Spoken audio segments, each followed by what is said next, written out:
Good morning, good evening, good afternoon, ladies and gentlemen. Let's share the show. It's good to be back on SKTV.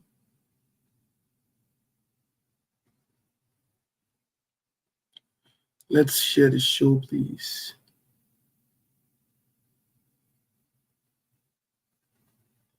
Let's share the show. Please and please.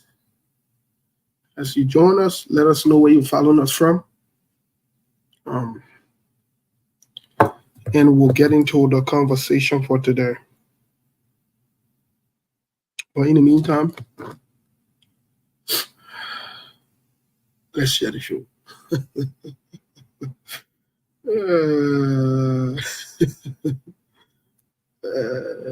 It's not easy.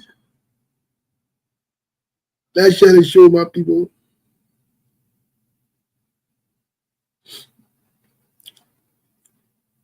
Let's share the show.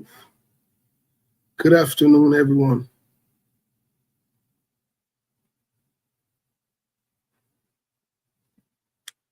Good afternoon, good evening to everyone. Let's share the show. As you join us, let us know where you're following us from, please. Please and please. Let us know where you are following us from. Please, I feel very happy today.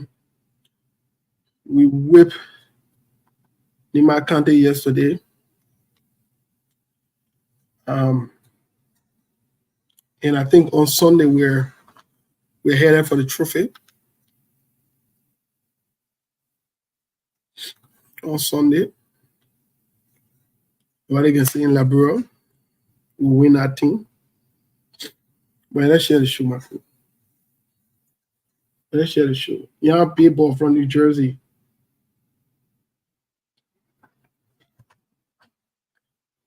Let's share the show now. Samuel Gokai Hollywood. I like your middle name, Gokai.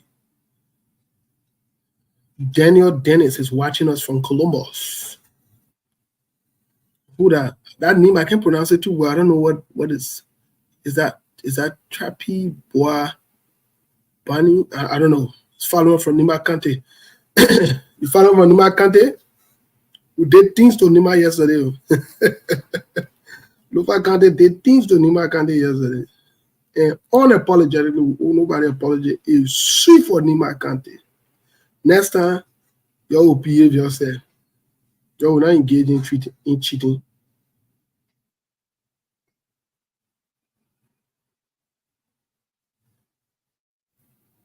Next time, you will not engage. It's sweet for you. Next time, you will behave yourself. And you say you can cheat. Once you cheat all them. Once you cheat all them from Nima Kante. And you say you can cheat. Your cheated grandchildren will deal with you today. Yes, sir. I told you, I hear from Nima Kante today. I hear from Nima Kante too. That cheating the little grandchildren, we told you, we did think you. Oh, trap boy shining. All right. My man, Seku Kuma, what's going on, my man? Not much. The superintendent is expected here tomorrow. Okay. And the county is gearing to welcome him. Then on Monday, the induction ceremony will be taking place, where he will be officially starting his job on Monday. And so that's the biggest news right now in the county. Wonderful. Well, my man, before we even start all the BB news that you're giving, I'm just reminding the people from Nima that they misbehave on Grand Gila, and I told them that we from the local country we're going to do things to them. We're going to settle score, and yes, we did things to them. We get a quick too. Did I ever see the bill before you start celebrating for the person who be you? I want Nima day yesterday. We told them that next time we're not getting cheating. We told them. Serious. behave next time. I mean it. Yeah, it was not easy. I mean, Grand they had to accept for the sake of spokesmanship, but I think it's okay now. Uh, we've not heard from them yet, from the committee, the sport committee. We are yet to hear from them as to whether they are okay. But Nimba is out, so yeah. Nima deserves to be out. They deserve to be out from day one. From the time they cheated, they deserve to be out. And I stand by it. Unrepentantly, they deserve to be out. And not only out, they deserve to be fined for cheating. The moment that next time not cheat, they will put themselves together. Yeah, they are. They are. They will behave. I told them, Sunday. We want to see on Sunday what's going to happen. Mama, lead that team. We'll lick it. Let me tell you right now. He's laughing. We'll lick it big. My boy Donald Trump and I can say we'll win big. We'll win big. We'll lick it big. I tell him, Mama, no.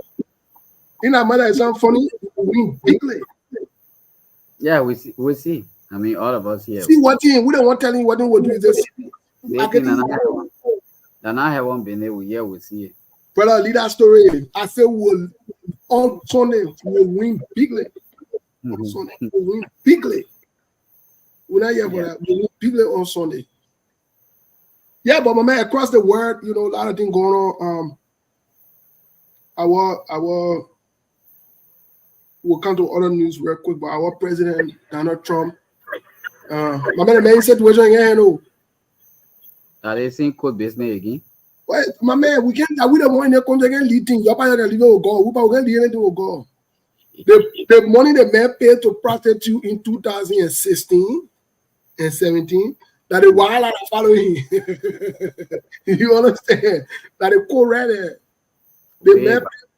Way back thing. I ain't hunting the man right now. My man, we can lead things that y'all can lead things with God. In the country, we don't lead nothing with God. We can face things.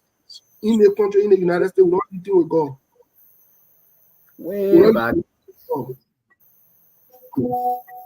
The way back is we brought a case to the man, and the man ran out, and that is it. Even the women that we pay, the prostitute that we pay, they testifying against him. Can you imagine? Imagine your depot chauffeur in court. That means the case big. That big case. That case, that big foreign case. You laughing? That big foreign case. You hold him mad. Then you still them. You mad. Brother, leave that story. Leave that story. She cheat on my little forget it. She cheat on my. That easy brother on my wall. In court. Complaining all day, how they unfair, how they want to prosecute, they don't want that one. That is, he was explain that no evidence. Nobody poses. You owe the man, you go eat it. Then politics is just crazy. My man, when you president, you gotta behave. When you want for president, you don't go try to cover up all the things what you did. The man won't cover all that skin. Backfire on him. It's not easy right now. So that what we're faced with, it's not easy. But in this country, we got election coming up in November. Yeah, I know. Yeah, it is coming in November. So right now, I speak to you, the campaign is easy. The good thing about it in the country, you can call politicians liars, you can call them crooks, you can call them rogues. Nobody saying you're insulting them. No insult. That the truth is saying. When they're ready for our board, what you mean? The current president Joe Biden, they get dragging from money to money. They're ready for Trump. Even for Trump, they get picture also. The funny thing is that no security apparatus running behind anybody, brother. You can go outside right now, you shout and say anything that's Joe Biden, nothing will come on it. But in our own country, as soon as you say the person here like that, they say the men are old men, the men are day one, the men are that one. They're going to refer to you as being rude. The men rude, men respect people. Yeah, that's just it. I mean, they say we have freedom of expression in this country according to Article 15, and whatever you say, you are held responsible for whatever you yourself will say. But instead of you being responsible So now, today is World Freedom people Day, and I are know reducing. you'll be asking some of the 12 talk questions, but how be it? Let me say, yeah, in Sorry, fact, my man. let me join my team. You Steve, walk press on day, my man. You with the press people, then you're not. And let me speak to two of you. Say good that press, man. And you open that press. Me by that press, man. What you say today is that your day? What going on? yeah, thank you. No, I was playing this song, Panam Bonnie. Maybe your brother Pot is Bonnie, or maybe Shaq. Yeah, maybe my brother Shaq Roma. And one thing about Shaq is that send the man poster Bonnie, the man not care anymore to even test his own brother. But that man never said that's good. Because when your pot is Bonnie, and you don't care about your brother Pot Bonnie, that mean activity. So, because Me bon. all of the time, today is World Press Freedom Day. All of the time when the people call us on a radio, for example, yesterday, hey, Sheku Kuma, thank you. The other people, you see, today now we're celebrating that World Press Freedom Day. So now I'll tell you someone that's saying that indeed, all of the talking you've been doing, all of the false accusations, everything you've been leveling against us, sometimes because we're speaking the truth to power, you feel angry and so on. But again, thank to all of you. That's the beauty of democracy. So indeed, today we celebrate World Press Freedom Day. So, Steve and then I shake with them. It's a good evening. Let me don't maybe interrupt. Maybe send this to My your man, talking. the statement where you making that shameful statement. That Oh, statement. That used to be talking to Sheku Chef, that used to be talking to Sheku Kuma about enjoyment. You just collected something. You went behind my back to Seku for me to take my 50%. You take all the thing. I sitting there, I then looking at you someone away. My partner boy, yeah. All the thing they send a few days. You take all your own. And you tell and me, then will put me in the situation. See, hey, that's the thing. That is, look, Steve, don't man, be like the people that can be accused of falsely. You know me and your brother. When you learn, but that ego learn, I tell you, oh, Steve, the ego has landed. my man Why apply. behaving like this? Don't No, make the Seku, people now up. Look, Seku. I'm now on the show. All of my bosses, including on Musa Hassan Benit, the men who say he had no any other country to support in the county meet, beside Nima County. Since Nima County is out, he remain quiet into the county meet. Now you are also talking and you listening. Don't put me into situation I can easily handle. Please, that is Folks, called the World Press Freedom Day folks, today. for Forget about public that one. service announcement yesterday, we collected money for Melbourne Johnson Cooler for a birthday Oh, and a show yesterday. yeah. Melbourne, we agree for all to share the Okay, money we me. are supposed to do. Melbourne said I will take 50%, he will take 50% because we are both from the Baptist church. We are Baptist brothers. No, To no, my no. surprise, Melbourne sneaked like a Nicodemus in the neck called Satan and withdrew the money with all my consent. I went this morning. No, Seku. This morning I was in so much zeal. I already called the people to the fast food area there. I said I'm having breakfast there. Seku, I started ordering BB tin and Google tin. Well, I called Seku Kane and said, but Seku, I said that where people just do the transfer here because we can do different type of transfer here. Our own is instantaneous. In other words, for my own man who don't understand that mean again just chauffeur beer. I waiting for the thing to chauffeur and I chauffeur. Waiting and I chauffeur. Melbourne has the thing with him. So do the needful Melbourne for the show can start. Put yourself together. I know you won't be deacon and you won't want to speak on behalf of you. But put yourself together for the sake of God. Do something. Correct. So, say you want to bring that into the because my you do, I've been working hard to make sure that Segu, you want to small a little bit, my brother. That's what bastard people talking. So then my bastard brother, I've been working hard whenever I fought hard to get promoted into the deacon bowl.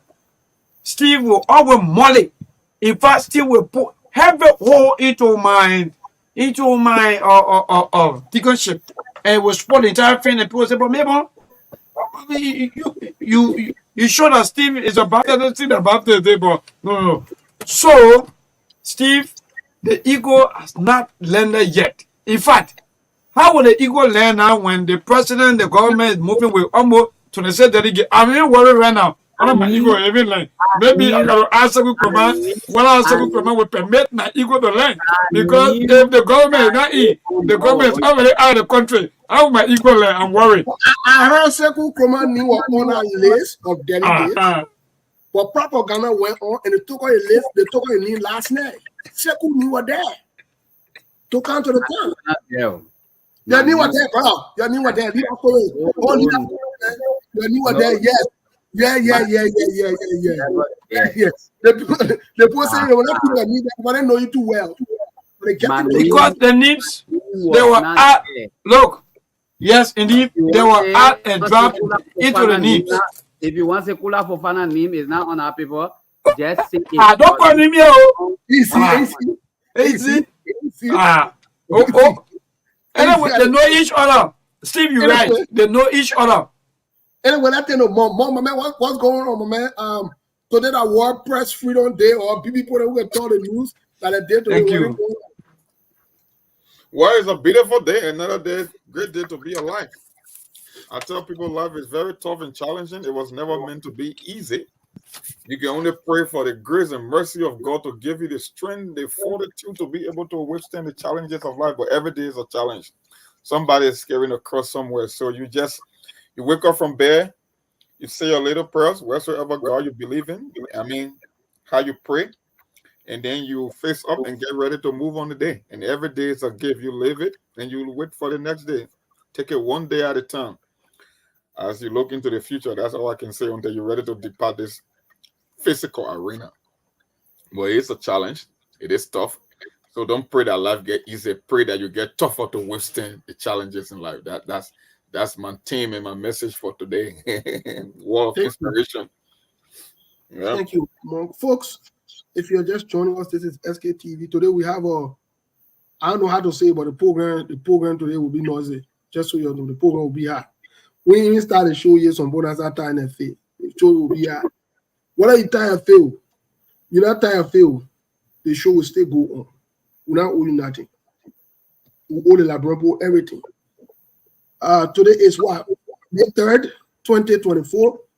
The time here is 11:28 a.m. in Phoenix, Arizona.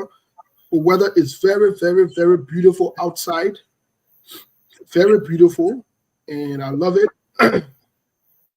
For those of you watching us around the world, we say welcome. Those of you who haven't shared the show, who haven't tuned in, who have not told your friends, and your other friend and the other friend and get in. Today we're discussing administration will be under serious scrutiny today. So while we get situated, while we get started, before we bring you other news, because one of the other news today that we found out, we saw the list of people that are coming to America. We'll talk about that quickly before we get into the other noise. But that's part of the other news today. But let's get with the folks from back home to get updates from them as to how it is. Today the weekend starts in Liberia and around the world. Before we'll start from Sekou, then we'll go to Pilbon to just get brief about. Before we do that quickly, as always, the Liberian people are the most important people on earth. But most importantly, the Liberian women are the most beautiful women on earth. I know nobody can argue that one. None of us on the platform can argue. I don't care what you say. You can't argue that one. Because when you say it, you already know what's up. So you argue. That won't probably get personal. I'm trying to. I can validate. I don't know if I'm in a position to validate that, but I will go with the flow that we are the Liberian women are the most beautiful women. I'll stop my kid because I don't want to any show to answer question. Yeah, because we'll put you in other news. If you want to ask that question, we'll bring you in other news. By the way, Sekou, my man, how the Southeast, how is that part of Liberia? What the latest on that side? What's going on? When I hear you, Sekou. When I hear you. No, we're not hearing you. You hearing me now? Yes, most definitely so. Okay, thank you very much. The superintendent of Grand Juda County is already in the county. and he will be entering Zweju tomorrow morning, hopefully. And on Monday, he will be inducted into office and officially start his job as superintendent under the Joseph Boakai administration, where the former superintendent will be turning over to him. So that's the biggest news in the county, and everyone is waiting to see this moment how it's going to be like tomorrow.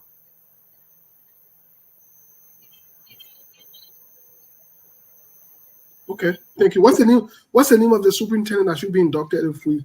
The former representative of District Number 3, Ellis Chiasak Grant. Are you talking about Ellis Grant, who was expelled from UL for lying? I'm talking about Ellis Grant. Mama, let's get the record straight. Not your last name. Ellis Grant was a representative. Was it the same Ellis Grant that was expelled from UL for lying? I am talking about Ellis Chiasak Grant, the former representative of Grand Gila County District Number 3. Okay, no problem with it. That one, folks. In other news, Ellis Grant, who lied, and UL expelled him for lying. You remember Ellis Grant, and in turn around, the poor Grand Gila rejected him vehemently. Joseph Boakai appointed him as superintendent of Grand Gila. What I hear from Melbourne, we're moving, we're making progress now. Melbourne, what I hear from you? Yes, indeed. Thank you, Steve. Even though that my county and myself have stake in that county, so let me say to my brother, to my colleague, indeed, that's the name Alex Chester Grant. In fact, like you said already, these are some of the information I've been training once upon a time, and unfortunately, when he went into the election, he was beaten by another person. So in the end, the rescue government choose to nominate him or to appoint him as superintendent, even though the people of that county, they in fact they are just enchanted, they are so disappointed. But how be it again, that's the power of the president to appoint him. The Senate confirm, and well, that's it. So our people are going to live with that, even though they are not happy. And my brother, I know, is he not just want to, let the cat out of the bag. But as time go by, I know you're going to speak out to But some of maybe the I can let it issues. out. What I can't, all I put it out. Yeah, I don't even worry about that. So good. So Steve, the representative Mark and Sheku Koma and our listeners, our viewers, let me say good evening to all of you. Thank you so much for following this broadcast. Today is the 3rd of May. And for a matter of fact, we're in the 5th month and the year we made it here in 2024.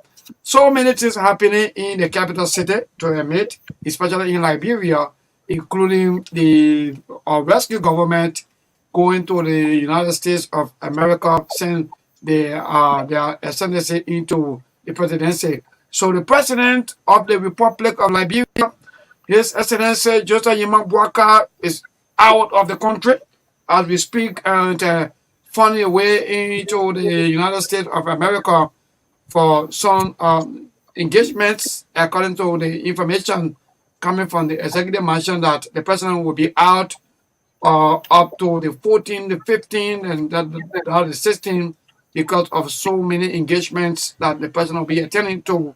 And there are so many delegates, including some of the news that, the names that we've been hearing about, to 26 delegates of names or people that made of the trip into the United States. So indeed, we are Liberia. All of the things that have been happening, people are saying yes, indeed, it's good. Other people are saying that the names are just too much to travel with the president. Other people giving their own opinions on some of the names that have been sent forth for the traveling and so on. But albeit, like someone will say that yes, we are getting there. So the president is out, and the Minister of State for Presidential Affairs, Mr. Grisby, will be acting in consultation with the Vice President to steer the affairs of the country as we speak. on as we move on today. And the president of Liberia celebrates World Press Freedom Day also on today. Mind you, World Press Freedom Day come on every May 10th, or every year come May 10th. So the World Press Freedom Day was celebrated today by the president of Liberia, and there are a lot of celebrations coming on from all of the media institutions, coming from journalists, coming from people that also follow all of the media institutions. All are posting and greetings and appreciating all of the journalists, all of the media institutions for a job well done. So far, so good. Steve, President Monk. Sheku, I send you something link. I want you to look at it. I'm looking at it already. Yeah. So that link, I play our president with 26 delegates. They play the president coming with 26 people that own that link. If you get that, but Steve, you gave me wait. Let me rest my case. You just go straight to say. Don't worry. If you know that up there, we're getting that small. We'll get there. Because Sekou going to respond to all of these things and so on. But indeed, there are a lot of reaction because mind you, the former President George Manan, we are, trouble with some of these kind of names or with the kind of numbers, and there are a lot of criticism as to how will you carry the kind of need or the kind of numbers of people, but Liberian people are spending their money, their high-end money. But today again, the same thing is surfacing. The same thing is happening. So where are we as people? So there are other people that are also saying, yes, indeed it's good because President, we are there that on or maybe yesterday. So other people are also doing that also on today. But then other people are saying, no, you voted for change. You say it was wrong yesterday. Why are you doing this thing today? So there are a lot of mixed reactions in the public as to the number of people that are going or traveling with the president. So far so good. These are some of the happening in Liberia. Thank you so much. Monk, let me ask Monk a question first. Monk, I don't know if I sent it to you. Let me send it to you real quick too. I forgot to send it to you, my man. Let me send it to you. Sorry, Chief. That one I wronged you. Monk, first of all, just we're all going into anything on a face value level. As I said, Sekou Kroma, I see your face today. Now you're looking at the president coming. You're looking at But anyway, folks, thank you for following the show. We're just warming up because we'll still revisit the 100 days deliverables. On SKTV, that one thing on SKTV, we're not the people that can lead things with God. We're not the people that, you let Jeff forget it, you're leading man, and your people there, and we're not on our thing. That the good thing I love about SKTV, we're not in that area, that department, we're not on the show. You can be my best friend. You can be my Oma. You can be my papa. When you misbehaving, we'll come on the show, I'll call you. And I'm here for that. When we move from here, we'll go behind closed door, and you want to ask me why I call you, I will tell you the same thing I say on the show. Because I don't do long gossip. However, let me ask Mark this question.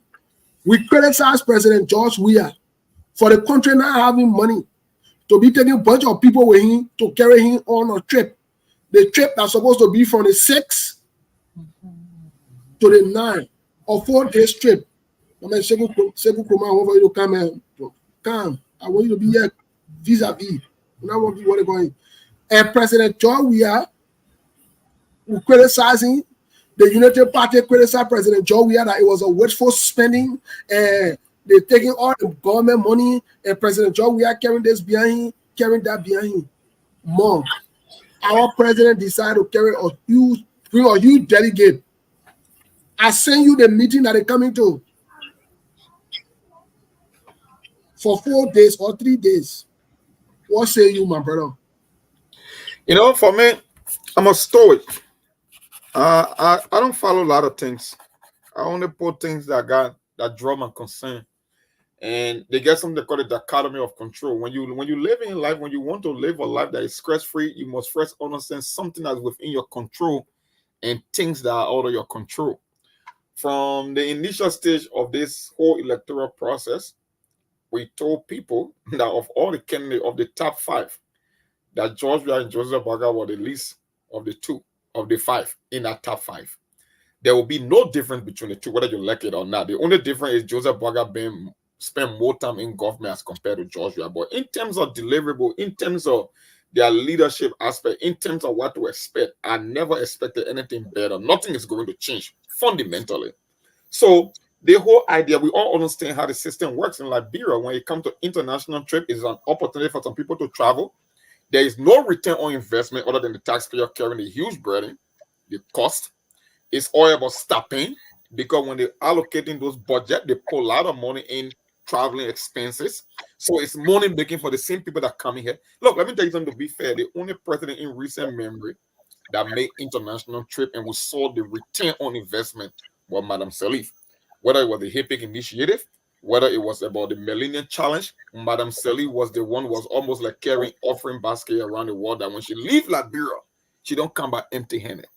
The other guy, he used to take it because at the end of the day, his budget, I think they used to allocate $356,000 for international travel and $88,000 for domestic travel. So for him, traveling was a means of exhausting the executive budget. So every time they travel, it's money making for them. But the average person like bro doesn't understand, because when you look at somebody, you'll be like, why is the essence? Okay, you come into an economic forum, you bring in the agricultural minister, and you bring in someone from Freeport. Come on. Can you imagine at a certain time George Weah attended a Francophone summit? A Francophone for a country that only speak French. But guess what? He hopped on a plane, brought a delegation, went to Congo to attend a Francophone summit. Why do you think you want to do that? Because it's money making. It's free hotel, it's free food, it's extra money going to their pocket. So they could care less whether there is a return on investment for the country. When they are making that money, that's it. It's in the budget. Their budget must be exhausted. So that's just the tradition. That's the nature of the game.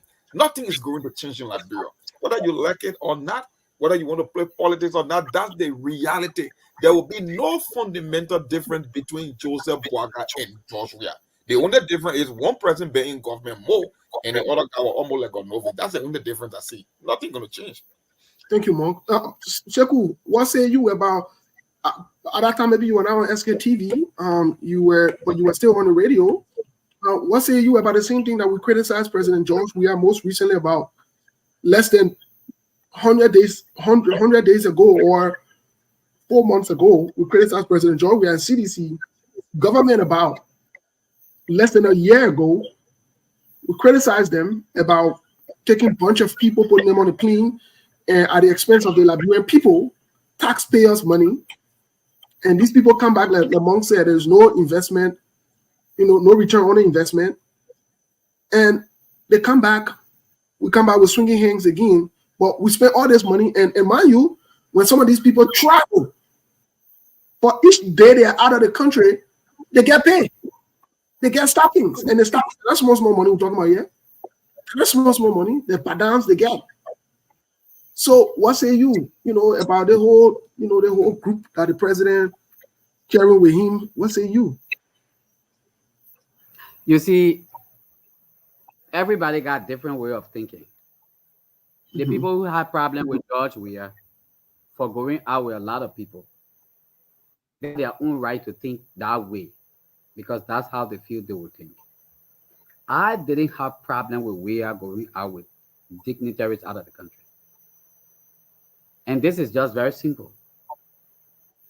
If Weah went alone, there are people that he will not have the time to talk to.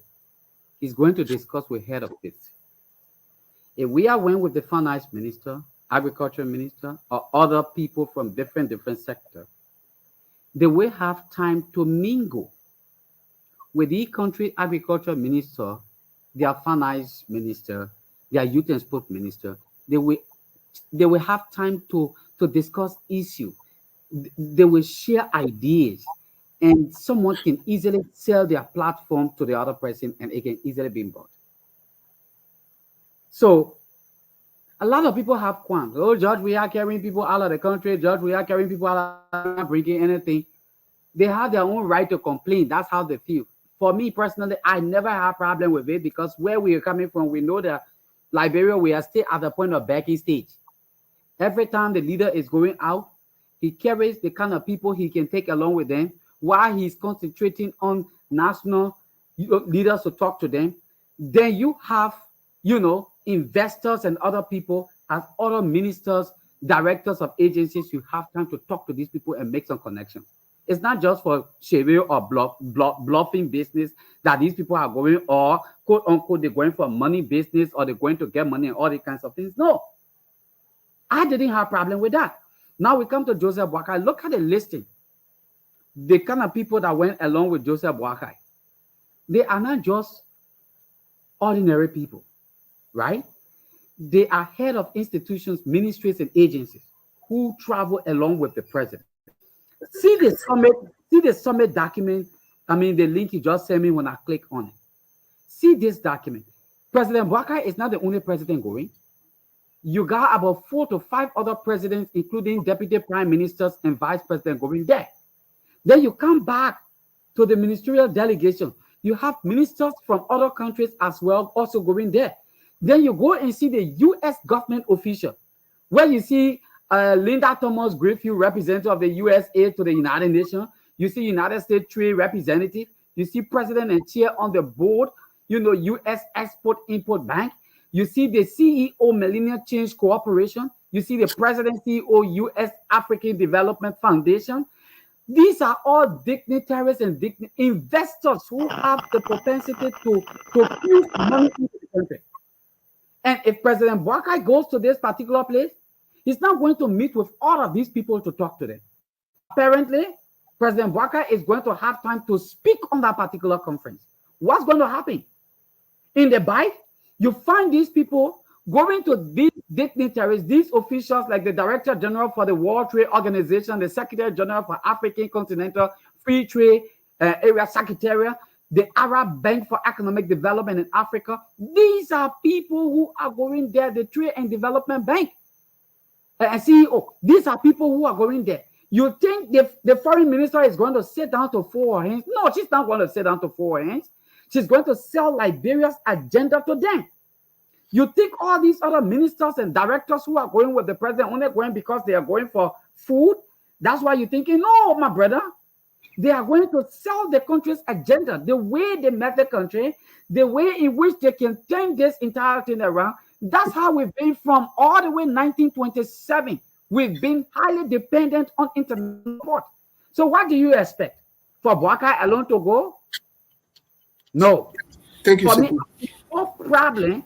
I see nothing wrong with Boakai going with dignitaries out of the country to go and speak on behalf of this country for this kind of convention or in this kind of convention. So, Monk, I don't know. I hear somebody. Do you want to react? Well, I told you from the beginning, it's not about the conference or the magnitude of the conference. In the case of Labra, it's the people that attend the conference, the number of delegates, and the return on investment. Look, I can name countless conferences that Georgia attended. The question is, at the end of the day, what do conferences amount to? Why I use the word return on investment? Government is business. It's all about profit making. You go to these conferences, we want to see you bringing international partner. We want to see you bringing multinational corporation. We want to see you bringing investment.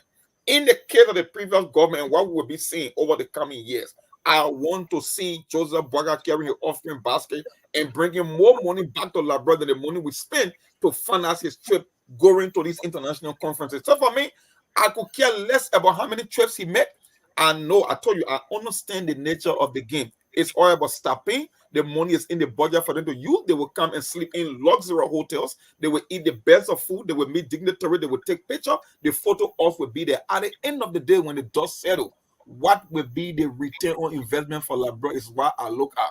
I don't want the repeat of George Weah that he come to these multiple conferences and at the end of the day, you can't show a penny. George Weah never brought a single major investment to Labra throughout the entire presidency. Think about that. But now come the number of trips he made during his presidency. Because for them, like I said, it was all about money making. Because the more international trips he made, the more money he put in his personal bank account. So it was a business adventure for him, not the country. So the same case with Joseph Braga. I want to see the return on investment, maybe within a couple of months, and see what was the fruit of that particular trip.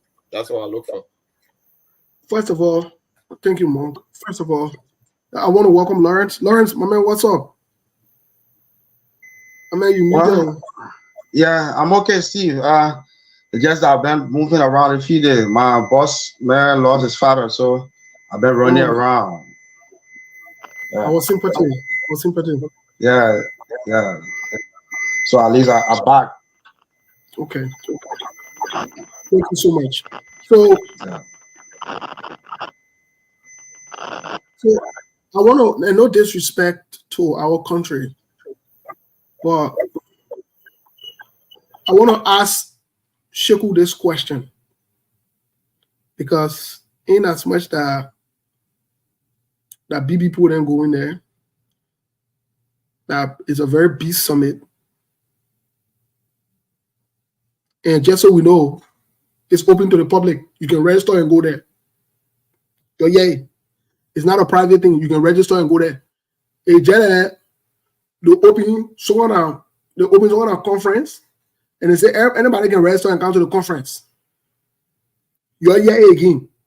A they having someone a conference to the ministerial complex, and they say anybody who can afford $50 to register, you can come. And when you come there will be people in there. There will be business investors. But when you come in there, ain't supposed to come there with something that you can present to the business investor. And my brother Sheku, what do you think Labro has to offer for anybody to buy there? Right now.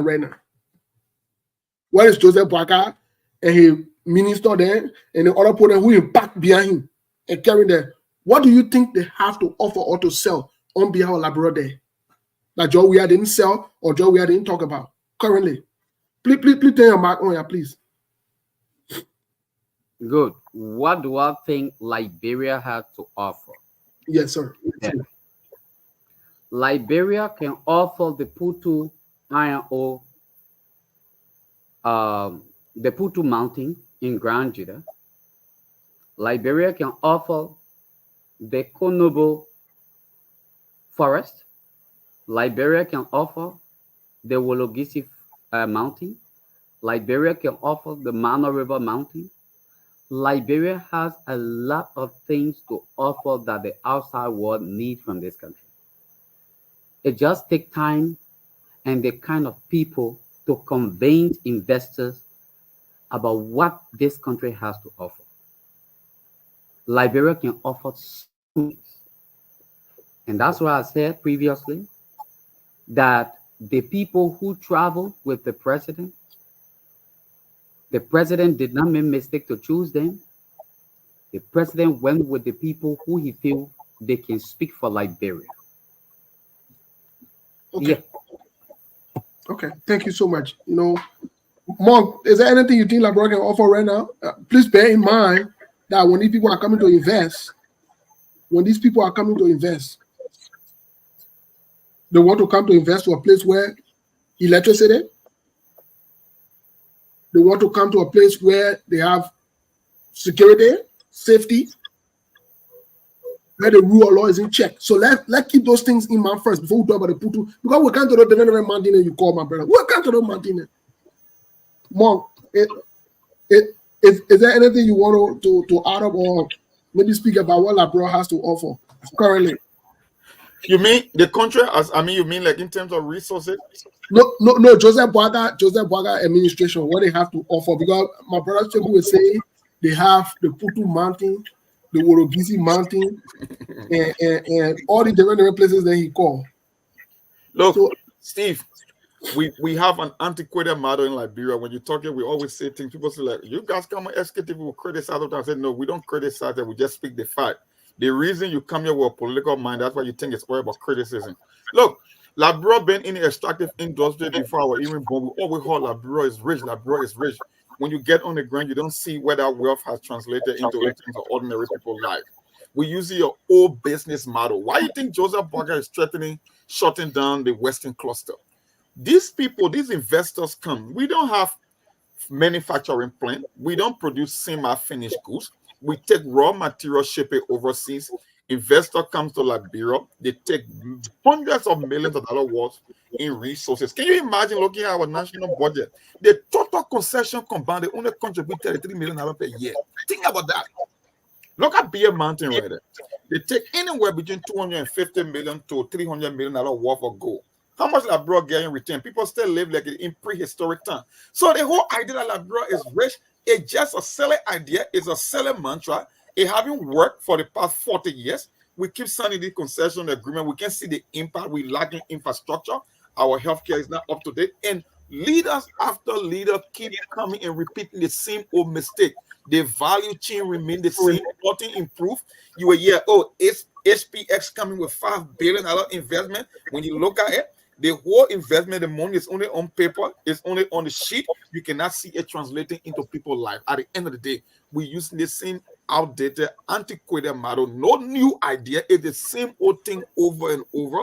Government generate revenue. They pay themselves. They consume. 90% of the money goes to payroll and compensation. At the end of the day, the country is where she remains. No improvement. I keep saying it until Liberians can decide to do something fundamentally different in terms of leadership or leader with vision. I keep saying it on the show. The last visionary leader that I can boast of in Liberia history was William Aratoba Jr. That was the man who policy transformed people's life, that people could see tangible and they could count, whether it was in healthcare, whether it was in education, whether it was in tourism, whether it was in agriculture. That was the last president that surfaced in Liberia that gave us, when you talk about visionary leadership, that the only president up to then, I cannot make any case for any president, and the same old idea keep rotating, nothing new, nothing changed, and the same thing we can expect to get from Joseph Waka. That's just about it. It's a reality. Thank you so much, Monk. Let me speak to something. Let me ask a question while I speak to something. Sheku, what do you know that's in a Putu mountain, in the Wodogisi mountain? What do you know that you are going to sell? Because you have to have something to sell. You don't just go there and say, you see the mountain, let us go there, this one will be there. Have there been any assessment done to prove that there are resources or minerals or other things that will benefit some of these partners? Has there been any assessment done or anything of that sort to prove that Liberia has this in these mountains? If there has not been assessment done, you will not have Putu Iron Ore Security stay taking care of the Putu Iron Ore Company area in Grand Jide County. This tells you that Grand Jide alone has a lot of resources. Grand Jide got gold. A deposit of gold in Grand Jide as we speak. Grand Jide got iron ore. The man who sits over the Mayborn knows that this county is rich. The only thing is you have not been fortunate, or we all have not been fortunate, to have the kind of people who will sell out this county and other counties to the international world so that Liberia will benefit from what it has as a resources. In Grand Cape Mount County, Western Cluster, we know that over the time, the people have been on the exploration. But we know that that mountain, that bombing mountain, that particular Mano River mountain, they got resources. And those resources are there. I came from Congo Mano River, Grand Cape Mount County. In recent times, you know that there was a deposit of diamond in Congo Mano River. Who deposited there? My man, it is a deposit from God himself. This is natural resources. No, it can't be proven until it can be substantiated. I want to disagree with you. People are still digging out diamonds and they get Who the diamonds. people? Liberians. I mean, Liberians are still digging with shovel and getting diamonds. How much more you have a company that will go in there and start doing real class A mining, and look at what Liberia will stand to benefit. You only need the kind of technical people. You only need a kind of leader that will sell the agenda of this country and leave self, and just become Liberia. Let's Have sell you, this country. have Leave us. you read the names of the people? Sekou, welcome to the show. Thank you. Yes, we'll bring you in just a little bit here, but you read the names of the business tycoons that are interested or that will be at this summit, some of them. You read the name of them. Mm-hmm. You really think the US is interested in chasing Labro for iron ore? You really think so? US, listen, I'm not working for US. The people who went with the delegation, they also are not working for US. So everybody is going to sell out the country's agenda out there to the international world. What Okay. they can, if the people are not interested in iron ore, the people might be interested in our forest. If they are not interested in our forest, they might be interested in gold. If they are not interested in gold, they might be interested in diamond. These are things we have in our country. There is something something in our country that people want from this country, and that's why you see a lot of people normally come. All we need to do is to make sure that we that are on these kind of international platforms, we shouldn't provide negative information to the public to understand that our country is not safe. Because most are like, not SKTV. 1 minute, please. Not SKTV. But I've been looking at a lot of other platforms that people tell people out there that Liberia is not safe and this country is not safe. It's scarce investor. You can't be selling your country to say we want peace. I mean, we have peace in our country. We have resources in our country. They're on the international side. You are there at the same time telling people that the country not safe, the country not safe. In the next 100 years, if we are putting out these messages to the people out there, you won't find investors coming to invest because they feel that the country is not safe. Is Labro safe? Labro safe. It is safe. Thank you. Well, Sekou, I don't want to make this a back and forth. And if you ask me why, I said Liberia is safe, take at least that's your opinion. That's your opinion, and it's respected. Everybody's on this show. The opinion will be respected, and the views will be respected as always. We don't have to all agree, right? And there's so many things I can say to debunk some of the things you've said, but again, I want to make it interactional, and so I'll bring Sekou in. Sekou, you just joined us. I'm not sure if you are following the conversation. I know we pivot into the 90 days into the things of the One Economic Crime Score signature. We'll pivot into all of that. But what say you? Do you think Labro is safe? Yeah, everybody made himself. I think lately we've been getting some little bit noise from Sekou, and it's never been like that for the before, but for the past 2 days, I think you need to work on something, Doma, whatever that is. When we are speaking, when your line is open, somebody else is talking, it'll be like little glitches and little noise in the background. Unless when we meet you, then we can have a clear something. So whatever that is, technical problem, try to see if what you can do about it. We used to get some similar noise from Melbourne, but I think he's working on it. And now from your end, I don't know why it is like that. Hopefully, is it okay now? Yeah, it's sounding much better. The thing about it, when Steve is running a show, or all the little thing, he can just let it slide. Yeah. And me, I don't like to be hearing myself. I don't like to be hearing any noise because other people who are listening and watching us, they can have, bad, reaction. The feedback is not good. So once we are talking and we're not hearing ourselves, or our viewer or listener not hearing us clearly, that's not good. Yeah, I'm still hearing little thing in the background. So let me just mute you for now. Then later on we can try to fix it. So you see, now it's not going on. So Steve, I've been listening. Not 100%, but I've been listening here and there. And I believe that they might do better. One of my friends came and said that you want to do better, just like somebody ringing church back to put the bell for church. My doorbell is too noisy. There's somebody ringing bells. You come with church time, service time. Yeah, so I listened to you guys, but I just want to respond to the last part of what I just heard from Ndoma when he said, yes, LeBron is safe. And also blaming the media or the journalist for stating that the country is not safe. First and foremost, let's be very careful. You know, like you rightly said, we are international media. We have international followers from all across the world and Liberia as well.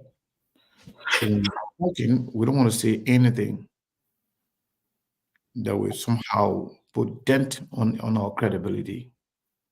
We can support anybody we want, but for the integrity of the platform, let's just work on the fine line in terms of presenting what we know as a fact. Liberia is not safe. That's not Joseph Boakai fault. Liberia never been safe, even under Ellen. But the problem, it got worse under George Weah. And we thought when Joseph Boakai take over, Joseph Boakai will have done better. But it's not late yet for Joseph Boakai to face things. But even under Joseph Boakai, Liberia is not safe, especially for investor. How will you consider a country safe when rampant corruption is the order of the day? How is that country safe for investor, for investment? How can you call a country safe when people ever running home 6 p.m. for the fear of being attacked or for your belonging to be snatched away from them? How can you call a country safe when you are sleeping at night? You wake up with fire on your burning your house down to ashes. How do you say the country is safe when anybody can do anything and go away with it for free? So Liberia is not safe for investors. We do not have a conducive environment where people can come and invest in Liberia. Security is the first and foremost if you want investment in your country. You saw what happened to that foreign guy in Gambasa the last time. He was killed and nothing happened. Did you see just yesterday one of the white guy, just a few days ago, almost slaughtered one of the Liberian girls? He was allowed to walk free. Those things are not journalists making it. Those things are happening on a daily basis. Every day, people are talking about corruption. Even government officials, both elected and appointed officials, acknowledge the fact that the country is not safe. Nobody money is safe. How Liberia is safe when the people investment is not even safe in the central bank? People stealing, people taking away $80 million with no accountability. For the $1 million with no accountability. Just yesterday, group of senators, including Dillon, who used to be part of the rescue team, wrote the Senate plenary and said that the Joseph Walker government awarding contract to some people without going through the concession process, procurement process. So we have a lot going on. I don't want to just waste all my time on that particular thing, but I just want to inform Doma that the country is not safe. If you think the country is safe, then you have AFL women stopping free flow of traffic across the country. That's not being safe. So I think there are a lot the government can do to make the country safe by making sure they enforce the rule of law, by making sure the president does not engage in corruption. If investors come in the country, their reliance is the justice system. So anybody can dupe them, anybody can take money away from them, but let them have somewhere to go and seek justice. But the justice system where $100 million worth of drug can enter, because what they're going to get as a kickback, go everybody. No justice system, that country is not safe. Wherein somebody almost killed a young lady, the mark is visible. We all saw it. If that person can be let go and said not guilty, then who is guilty? The victim? The justice is bad. This is not just one government, but our country, until we can have a government, a responsible president that understands what it means to run a country, I would not consider Labrador safe, or until Joseph Boakai can change his model operandi, the MO, the way they do things, and be serious for one, fight corruption, make sure the security is tightening, people can move around freely, then you can say the country is safe. A country where a group of people just got together and called them, I don't know, asset recovery, taking people property from them unlawfully without any warrant from the court or order from the court, can call that a safe country. It's like we're in a country where anybody can do what they want. If you're on the side of the government, you are safe. If you are on the side of the government, you're not safe. So the country is not safe. Thank you, Mr. Kanin. Well, I'm not going to say much about that because in terms of the country being safe, even in terms of, I'll give more a second here, but even in the assertion that we have all these mineral resources, these things are verified.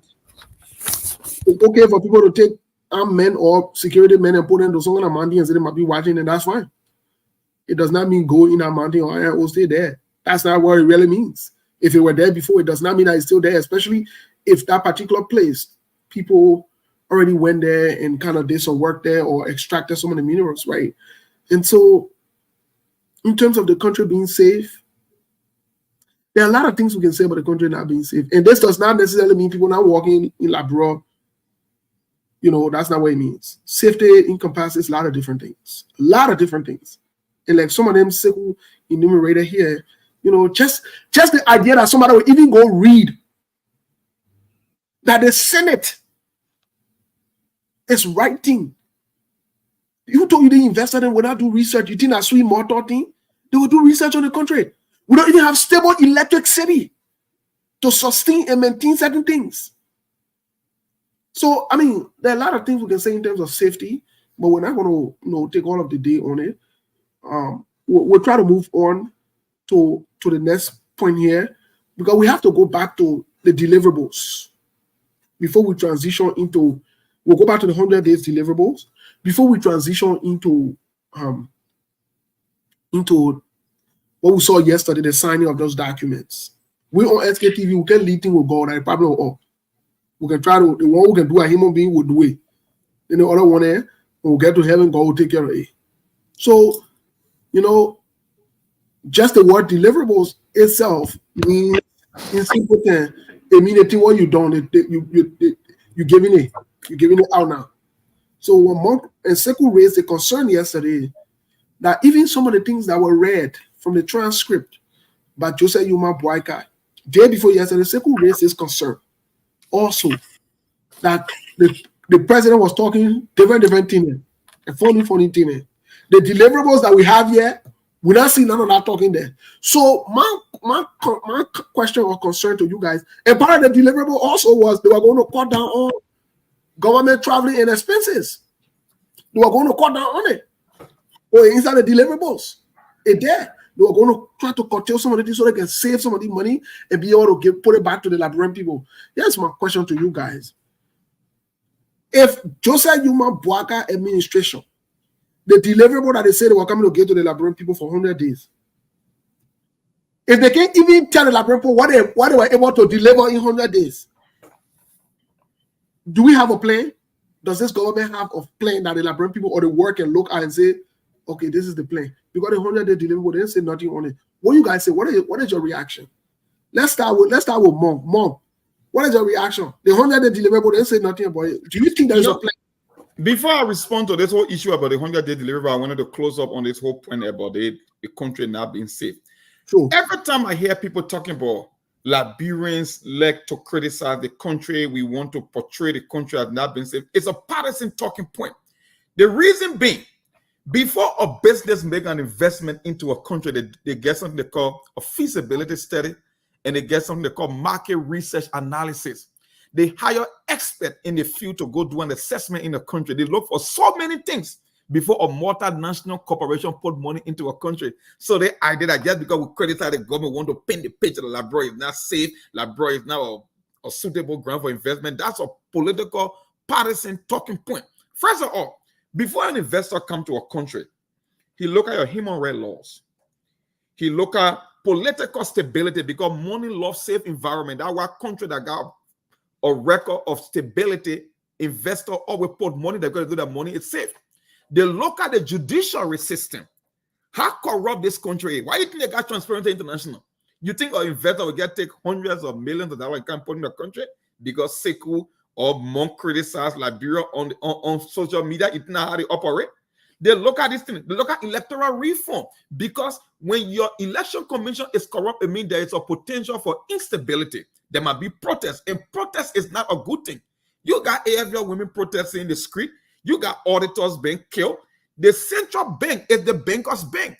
If you cannot even give account of the amount that the previous government left in your central bank, and you want to tell me that Liberia is good for business, people look at your tax and regulatory reform. It was under one candidate that named this thing one by one, saying that if we are really serious to move this country forward, we got to look at our tax code. We got to look at our regulatory codes. We have to do judicial reform. We got to do electoral reform, because he understands what it means to grow an economy. But unfortunately, in our country, logic doesn't work. That is why we'll be on a hamster wheel until the return of Christ. Because when you're really serious to move a country forward, there are moves that you can make before an investor comes to a country. Let me give you one case in point. When I went Ghana in 2021, a Liberian guy, he was paid a man to the airport. He was so shocked as to what he saw in Ghana. He said, Cyrus, it surprised me that Ghana, that happens to be a British colony, I see almost every American coming to Africa the year of the return, they are coming to Ghana when they should be going to Liberia. You know what I told him? I said, my brother, we can boast of Liberia having a relationship with America, but when the typical American man wants to live in an African country, he's looking for basic services before he can come and live with it. He will not say because Liberia got friendship with America, so he will come to a country just because of that. No, Ghana is a British colony, but he sees something in America, in Ghana. He sees stable electricity, he's seeing roads, he's seeing modern healthcare facility being built. What do you think? He can come to Accra, he can see a McDonald's, he can see a Burger King, he can see a cherry playground. So he knows that even though this country is not my preferred country, but the services that I need to live a better life are here. So you think you're going to pick Liberia over Ghana just because Liberia have a history with Ghana? No. People look for society that are making progress, and it's just normal for human beings to operate in that way. But anyway, I will stop on that for now. And let me just remind our crew, today is Friday, and you know what Friday means on SKTV.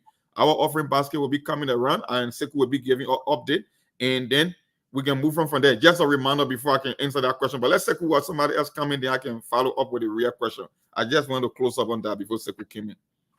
Yeah, but Sekou Kroma, let's come to you with that question, because Monk never answered the question directly. He went back to what we said. The fact that Joseph Human Parker administration could not even address what was on the 100-day deliverable. All the things they want to talk, all the things what Joseph Parker said. Somebody, we got to put a volume on our TV and on our gadget, and we got to put it all hard because Joseph Parker was talking there to say he's on a secret meeting. That's that bunch of people who can hear him were talking to. That was a huge problem in itself for someone who like to listen. We couldn't even hear him. But I want that aside the point. The small one were able to capture. We not see nothing. We not hear nothing about the 100-day deliverable. Where you think we are now? What is the plan? What is the government plan? Because the 100-day deliverable, we not see it. So what is the government plan now that we can look at now? You're muted, Chief. This is where I would like to inform the audience that they have a problem, a very serious problem. You had 100 days deliverable, your target, but in your speech, you did not discuss it fully. Even the first one, objective number one, that has to do with the fighting of corruption, there was nothing talked about. More precise, you did not come back to tell us, because that whole 100-day stuff was crafted to be able to achieve in 100 days. So what happened after the 100 days? What are those things that you think you need to achieve? What are those things that you will work on? And what are you bringing to the Liberian people? That wasn't looked at. That wasn't talked about. If it was an oversight. For the issue of the 100 days deliverable, I told you guys already the other day. I don't know why we have to even go back to it, but it's very important and necessary. I told you guys that they failed. It's not something to justify. They actually failed. Because we're not able to complete any one of those things within the 100 days that they talk about. But they started it, but they did not complete it. And some of them were not even touched. They did not bring plans to tell us that from now on, this is what we are going to do. But yes, still, that doesn't mean that they will not do it. I still do believe that they will be able to do something great. Okay. All right. Let's hear from Segu Kane. Mr. Kane, what do you think is the plan? Because we read the transcript. Some are going to hear Joseph Parker, so we have to go and read the transcript. What do you think is the plan? Where are we now as Liberians? What do we hold the Joseph Human Parker government by going forward? The 100-day deliverable or something different? You're muted, Mr. Kane. I'm sorry. So, first of all, before I go there, I just want to make these two quick announcements. I think we should all mute ourselves when that person is talking. So, we can't be hearing this noise in the background. It's not correct. If you're not talking, sometimes some of you guys are different things on. And once we're talking, it can be like giving by, you can't know it's bad until you're listening to it on radio. We're having little background noise instead of we can crank the radio. People who listen to radio, they can really complain about that. So, Steve, I wanted to make these two announcements. First, our friend Razor Sawyer, daughter's birthday is today, and he wanted us to announce that and wish her happy birthday, since that the name start the show. The name is Jasmine Sawyer. I want to say happy birthday to you. We wish you success. We wish you many more returns. We wish you all the best. We love you, and I know the family loves you more. So the second thing is that to re-echo what Mom said, we need support from our people. Those who are SKTV stakeholders, they've been doing marvelously well. Not everybody, but for the most part. they're being supportive. But most of the people who are not part of that, and they come here every day, we want you to support us all the time, not just one group of people. SKTV is not for one person. We want you guys to be supportive of the platform. Right before I came on, Steve, you know, we have some documentation stuff going on. One of the things that been delayed forever, we got information today. We got that another stage that's going to require us paying about $500, and we're going to need that. We're going to need to pay that by Monday. So that is not part of our regular things we know that we do in terms of regular operation. So I don't know if we can be able to raise that today, but if not, let's try our best. So like Mong said, I should update. Mong, I will update you in the audience in our SKTV team as to where we are. But at least if we can raise that $500 today, will be good. If we can, let's try to get that at least by Monday. That will help us. So Steve, to your question, Joseph Boakai government is unstable as a government. Joseph Boakai government does not. Why are you laughing? You know that word unstable? When we use it in a psychological term, it means a lot of different things. It means the person confused, the discombobulated, they don't know where they're going. You can't expect anything anytime. Yeah, but I can't say Martin the way you can say it. Yeah. So Joseph Boakai government is unstable.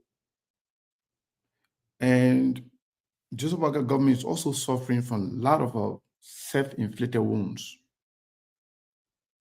They put their foot in their mouth and they never learn from mistakes. That has been the problem. The so-called meeting that they say they are coming for, some say 25 people, Spoon says not 25 people. Joseph Boakai people say no, there are 9 people. Joseph Boakai bringing along. For what? What are they bringing those people for? What is the individual function or functionality of all those people that are coming? What is the impact of their traveling to Liberia? What are they going to come and do for Liberia? How many people are going to talk for Liberia? Do they know actually the process of this conference they're going to have? How many speakers? How many individuals are going to have some one-on-one conversation? With who? The program is said it's going to be about 2 or 3 days. 2 or 3 days. Joseph Boakai is scheduled to be here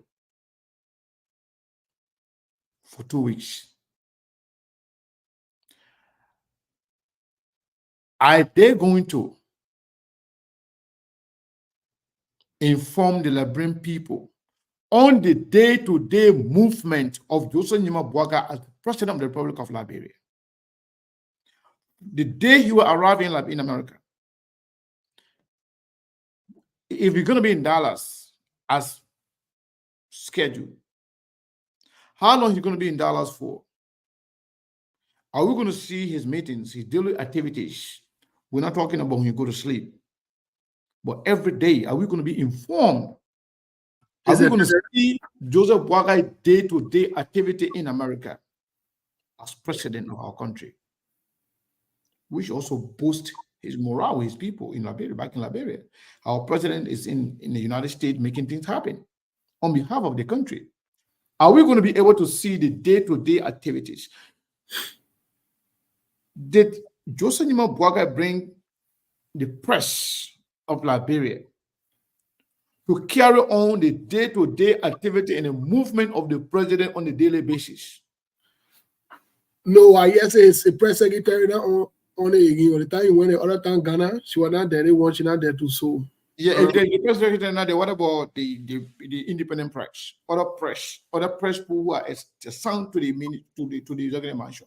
they not see it. Okay, those are the things. Those are the people that's supposed to come. Yeah. So those are the people that are going to keep Liberia informed, Liberian across the globe. So I'm concerned about those things. Is Joseph Boakai going to have his activities, at least official activities, televised? Is Liberian people going to be informed about whatever Joseph Boakai is going to be doing, Steve? After the conference, where Joseph Boakai is going to be? Why he's going to be here in America for? Are they ready to carry all of those things? You know, right now, if you look back and wake up, say you're going to speak to somebody in Labrova, they show it, right?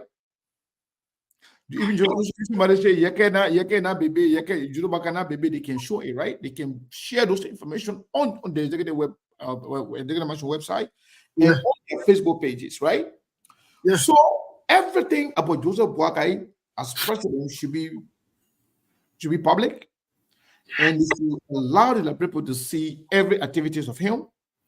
In fact, when Joseph Boakai is speaking, or whoever going to speak on behalf of Liberia should be live on ELBC or on the Facebook channel or Facebook page or other media network in Liberia, so Liberian people can see what's going on. After that, his activity beyond that should be visible by the Liberian people. Anything short of that, we will tell you exactly what is going on.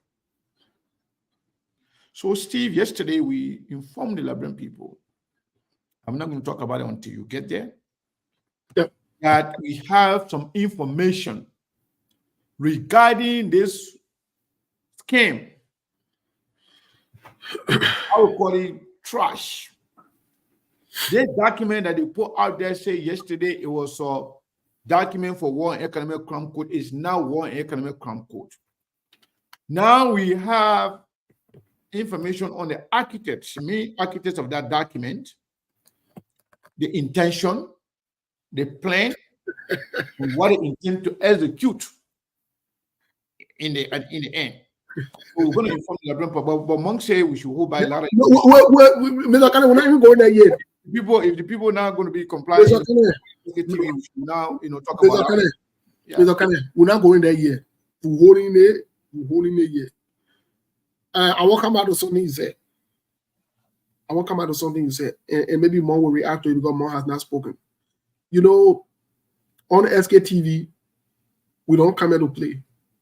The people then who can talk to us and give us information because we respect ourselves.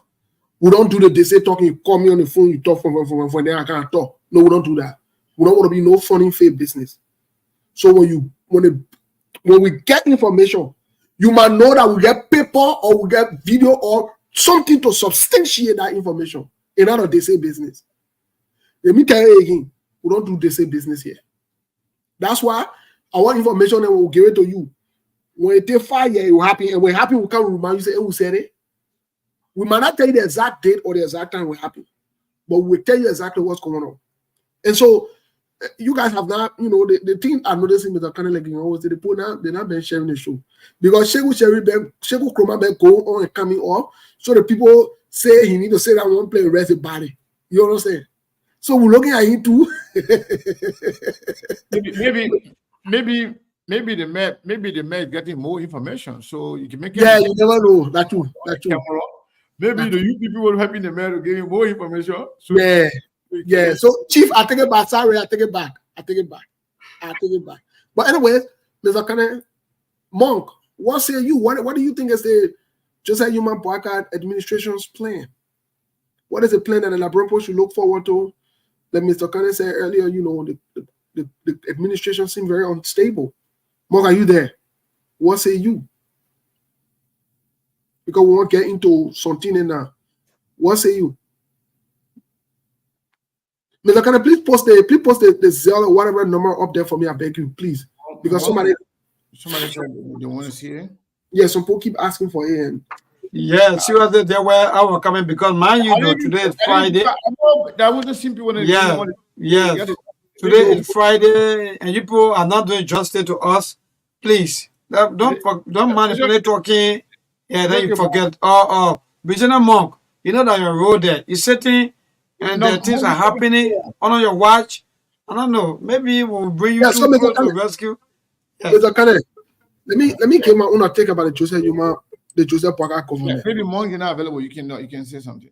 Let me give my take about the Joseph Boakai government. You know, sometimes I want to feel sorry for them, but at the same time, there are a bunch of big mouth people who think that you can lead on propaganda and lies, who think that they can fool everybody at once, who think they're too sophisticated, who think they're very, very smart.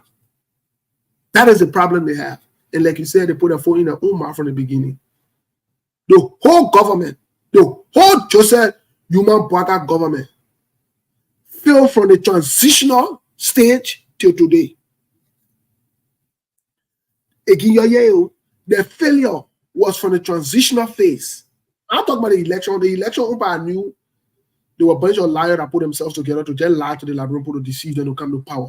But when they got to the transitional phase, where I expected them to behave responsibly, to show that they finally got power now, they're ready to do something.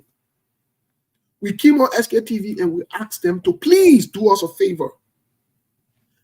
As the transitional process was going, update the Liberian people. They said, Mamuna, I'll more for on them. And we're against Joseph Boakai because at the same time, while we're recommending to them to do the right thing, we're also smoking Joseph Boakai out of Royal Island in the hospital. So they say, why we got to throw that one? We begin automatically enemy of the government. But we beg them on the show. Because we did not trust the CDC-led government. So the people that we trusted that could have told us some of the truth was at least the Unity Party-led government. No, they decided not to do that. Today, even their own inauguration to go plain. Can you imagine? This is to tell you that when you say when it's unstable, I agree with you 100%. Their own inauguration they plan. Inauguration at your own team, at your own party. They couldn't even plan it to boost their own morale. Joseph Boakai got to fall down in public. Then they say that heat, that the other one and the other one. You were sprint tired. I don't get explanation to do. I don't get explanation to do. We will not get explanation. We don't want to tell the people you come back on the defensive. Joseph Boakai fall down that day. Up to today, he's not in a speech. Till today, they never mustered the courage to bring the paper so the paper can end a speech and apologize to the Liberian people for falling down on his own inauguration. And they're passing around making it look like a normal or a natural thing. But I remember when they apologized. Well, they apologize because they're not falling down, but we expected that day. We expected our president to deliver a message to the country. Then you can fall down. Then we'll tell you, say, you apologize again. You'll say, we'll let that.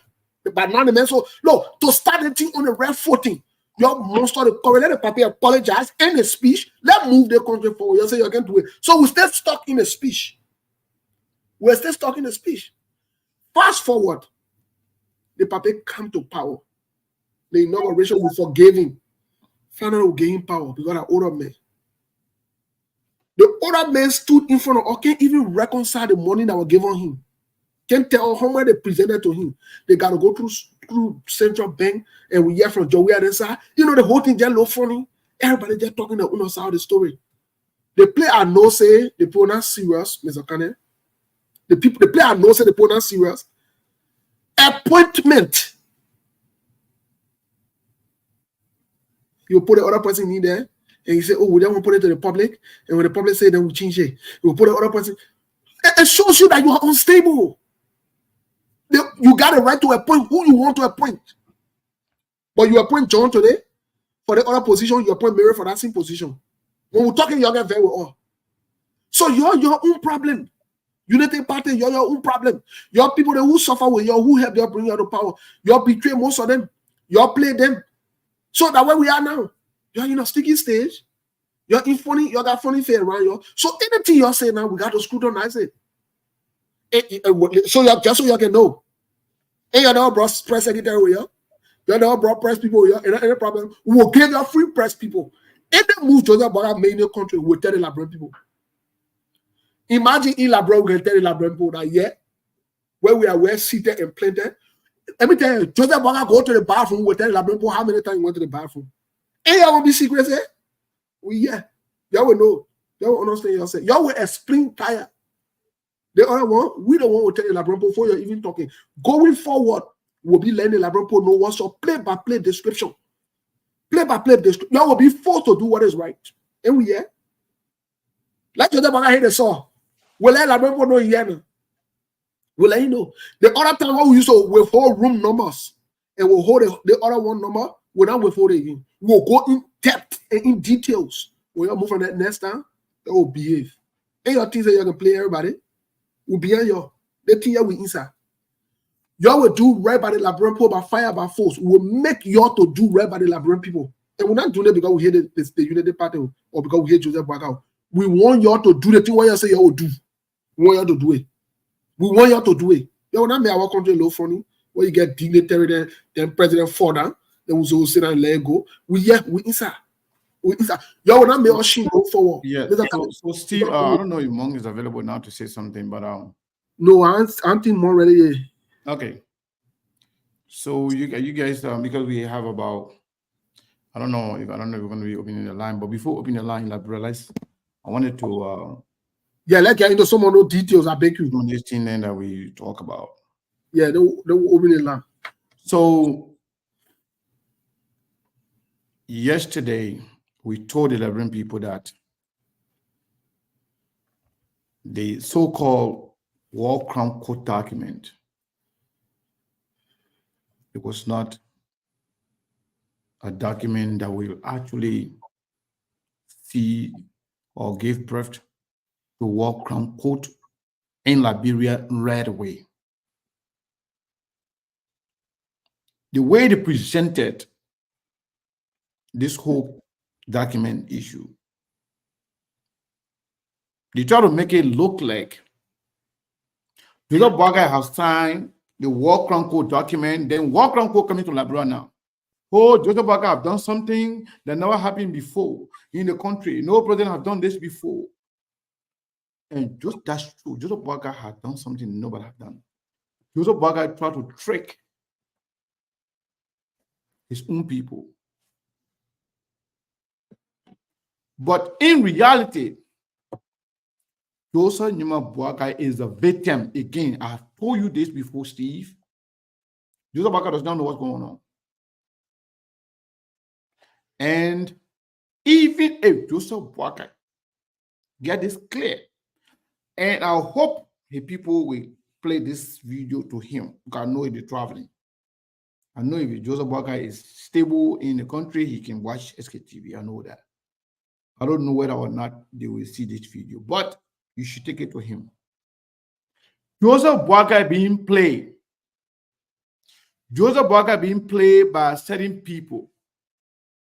I don't know if I'm allowed to call names today, but there are people in the Senate, along with some shady characters called lawyers. They are the one that crafted this document. They have in their possession document that encourage the United Nations, the international community, the United States. In fact, document that is approved by the United States Congress, for which they will be able to allow the funding to go through. They left that document. The people that fetched that document are the people that we told you they were the one running Joseph Boakai. They are the one that control Joseph Mobaka government. They told Prince Johnson that Prince Johnson is protected. If Prince Johnson can guarantee them the presidency in 2029, you listen very carefully. Because it is a proven fact that Prince Johnson has been the one that have literally produced all the president since our return to constitutional democracy. Prince Johnson supported Ellen twice. She won. Prince Johnson supported George Weah. He won. Prince Johnson supported Joseph Mabuakai. He won. Now, Prince Johnson's being told, if you are protected, if you can guarantee to give us the presidency in 2029. Prince Johnson said, well, if the war crown court does not come, they said, okay, sign it. You leave the rest with us. That document that you saw over there, that document was meant to fool the Liberian people, make you to think that the war crown court is about to come. Joseph Mabuakai signed the war crown court, but then they told Joseph Mabuakai, whatever is going to happen, you just sign this document. And then it's going to come back to us. At the end of the day, we will make the final decision. And to tell you, all that nonsense they put together called document.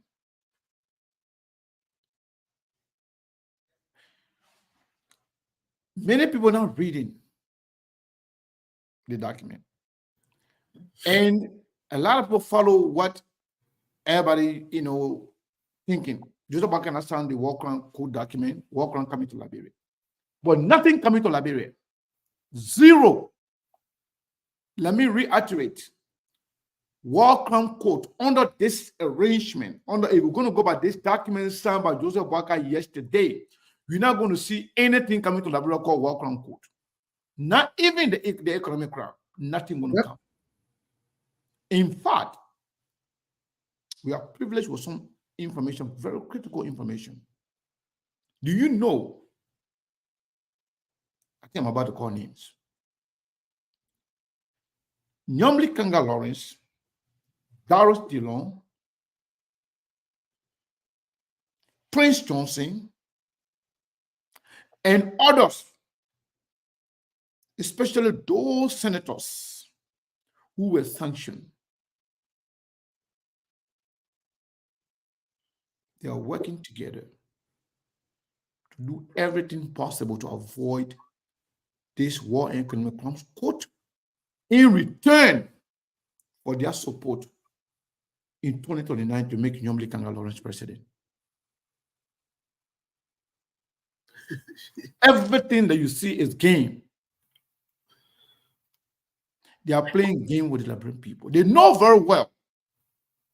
They crafted this document in a way that a common person, you have to be actually smart, and you have to be security minded, and you got to be a critical thinker to capture some of these things. They put it in a way that you cannot just go after them. You will say, but the executive order the president signed. Yep. The executive order is telling you no war crown court coming right now. The first thing I'm going to do, I'm going to appoint executive director. I'm going to create office. So the document Joseph Mabuakai said, that document is for creating office. That office now will work to create the war crown code. But that's not the information the people got. They lied to the people. Joseph Mabuakai not signed war crown code document. He did not sign any war crown code document.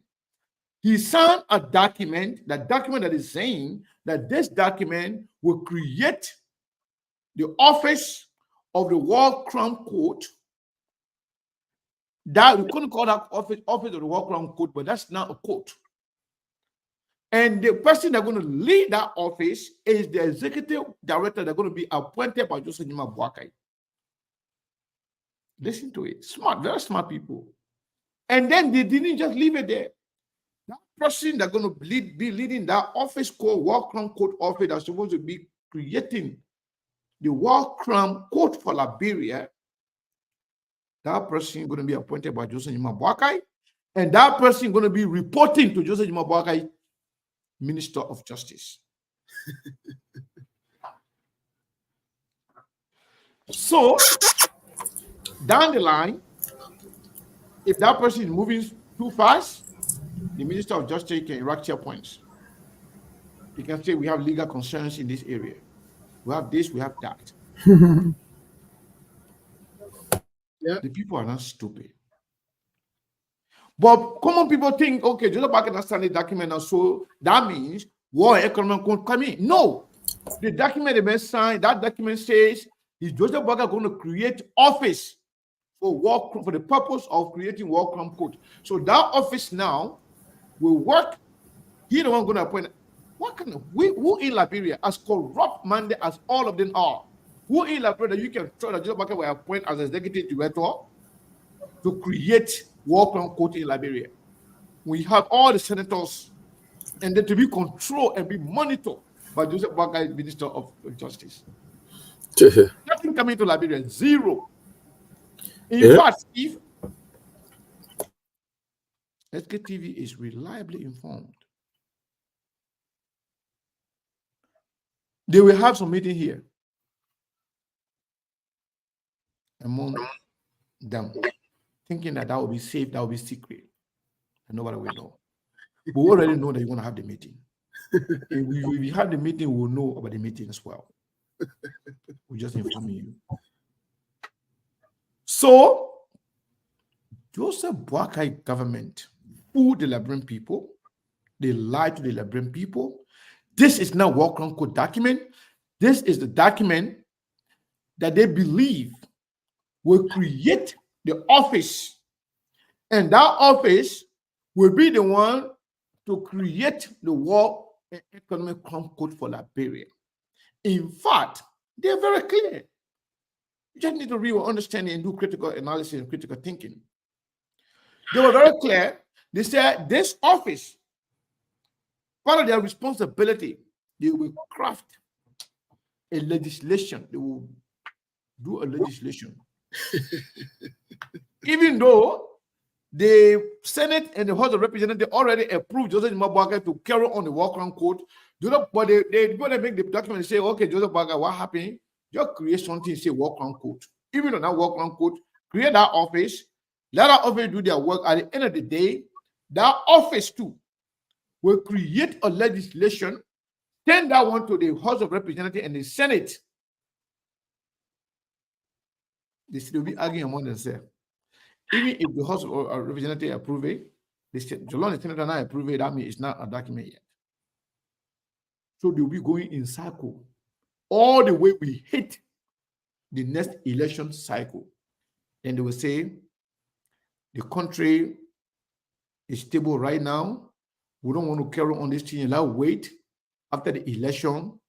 Then the next president will make the decision. And guess what?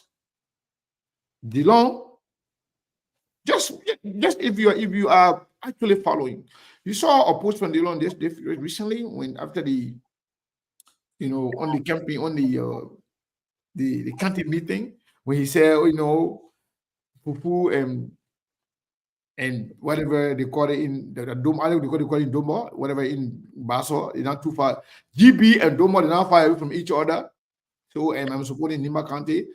All those things you're seeing it in the open, but those are all politically motivated comments. I can tell you right now, and I know they will be surprised to hear me saying these things. DeLong, Prince Johnson and few other senators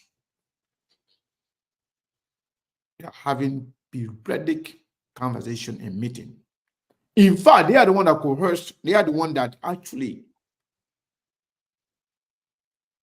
persuaded Prince Johnson to sign the document, assuring him that nothing will happen to him. Sign it. The war chronicle will not come. So, Thank you, we Mr. have more information to share.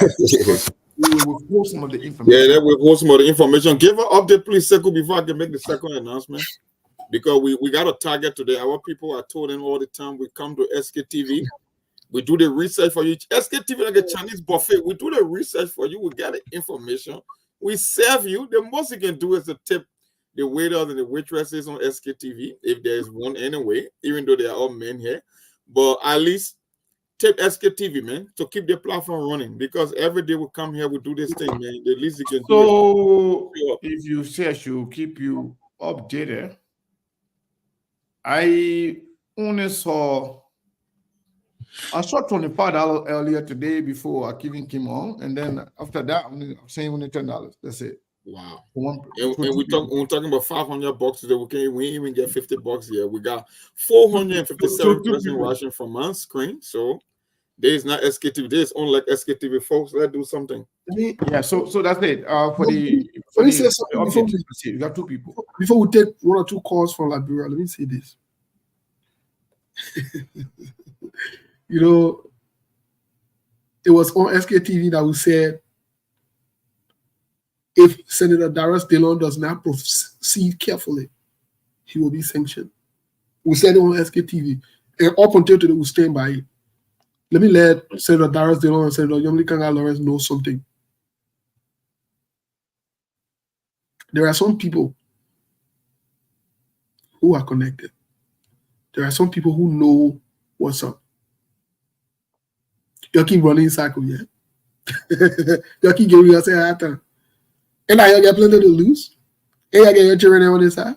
You keep playing. You keep fooling around. And Steve, what I'm going to tell you, Steve, they are working with some seditions. They have even promised. So they have even promised some CDC support. And in return, they will protect those CDC senators that are sanctioned. Abochi, McGill, this guy here from Kakata, what you need? The former speaker, what's his name?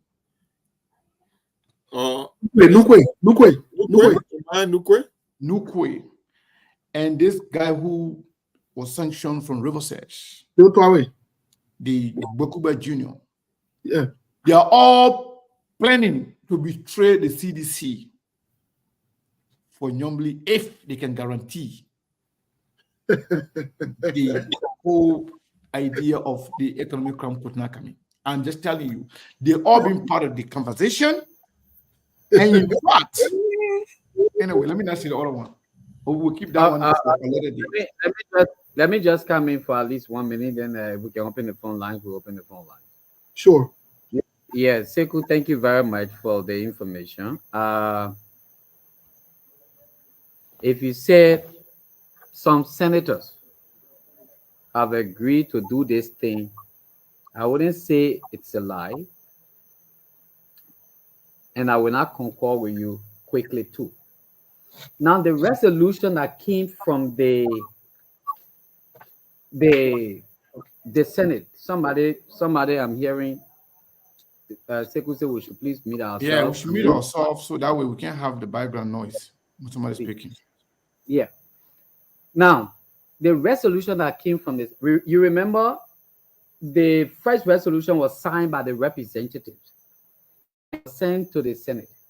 The Senate delayed it, and then they have some amendment to do, and then they send it back. Now, listen, Sekou, you people need to have that particular resolution. In that resolution, number 6, this is what they instructed President Boakai to do.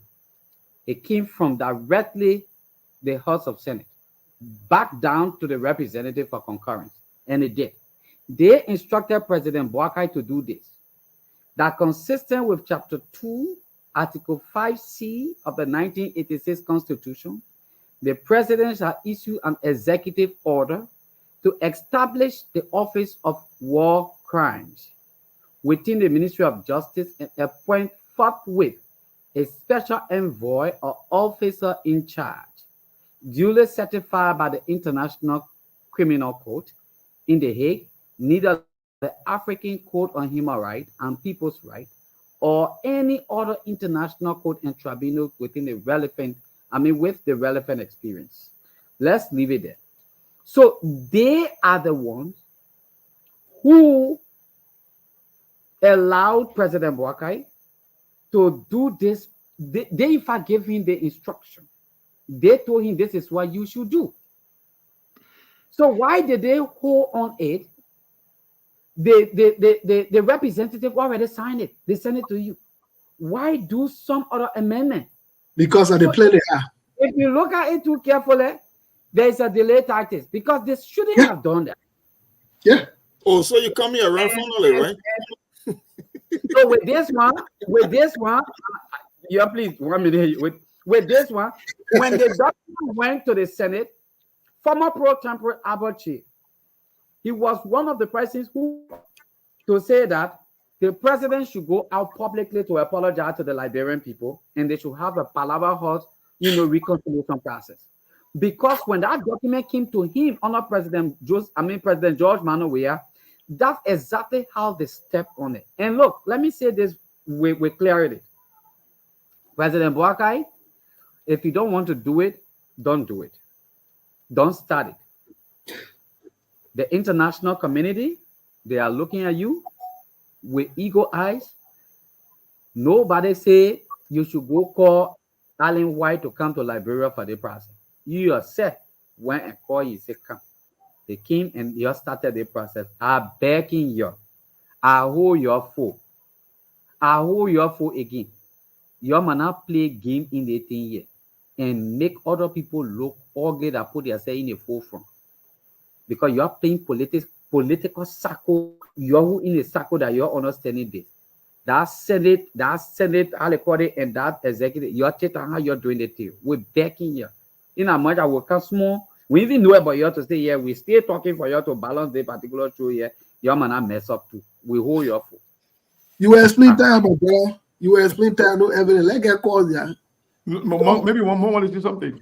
No, I'm listening to my brother Sekou because the Sekou from the southeast. Let me be specific. I think he's getting to see the puzzle pieces coming together, and he can see the discrepancy and the gamesmanship. So I'm happy that he's coming around. Maybe you see, when you hang around a barbershop long enough, you will get a haircut. He will get a haircut on SKTV because for us here, I told you when you come on this platform, we don't do politics here. We do reality here. At the end of the day, we will put the pieces together and you will see them forming. For me, I maintain my position. I said the reasons I say I'm maintaining my position because I know Joseph Boakai is not dealing with fools either. The people who will be putting their resources in this effort, they will be able to determine a pinpoint when Joseph Boakai make any attempt. We can see the technicality, we can see the holes that have been, the loopholes that have been created to circumvent this thing in under the disguise that they want to bring the war crime code. But for me, I will give him the benefit. Joseph Boakai and his crew will hang themselves. It's just a matter of time. Some people seeing it happening already. Some people making the projection. For me, I will just give him a little bit of time because I know, even the Front Page Africa came out with an article today that the international partners say, yeah, as much as symbolically, we will give you the credit for the step that you took, but equally so we want more than that. Exactly what the article said. Maybe after the call, we'll read the article so our listeners can know what I'm talking about. What you know, boys? It was an article. It was also a release from the international partner congratulating President for the first step he has taken. That was from the EU partners, agencies head and commission head in Liberia. So they did an immediate press release immediately after that particular signing ceremony. We hope Boakai will do his best. We are very optimistic. These kind of things too, you don't just take it with rush, but if the Senate playing any game, then they better goddamn stop that. My brother, go ahead and take one, right? Yeah, let's get our calls. We watching too. Open the line, Sekou. We don't want following there now. Now we following there. 081-1435-04-0776-105-105. Let's hear you. 081-1435-04-0776-105-105. Put your cost. Let's put your line through so that you'll be a part of the program. Once again, it's 0881-1435-04-0776-105-105. We'll go to the line. Oh, okay. This pricing is not ready, but we can take another pricing if we can. 081-1435-04-0776-105-105. Put your calls. Let's hear you right now.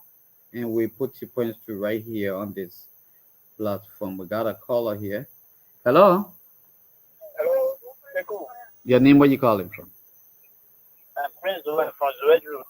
Prince, welcome. Let's hear you. Thank you. Mhm.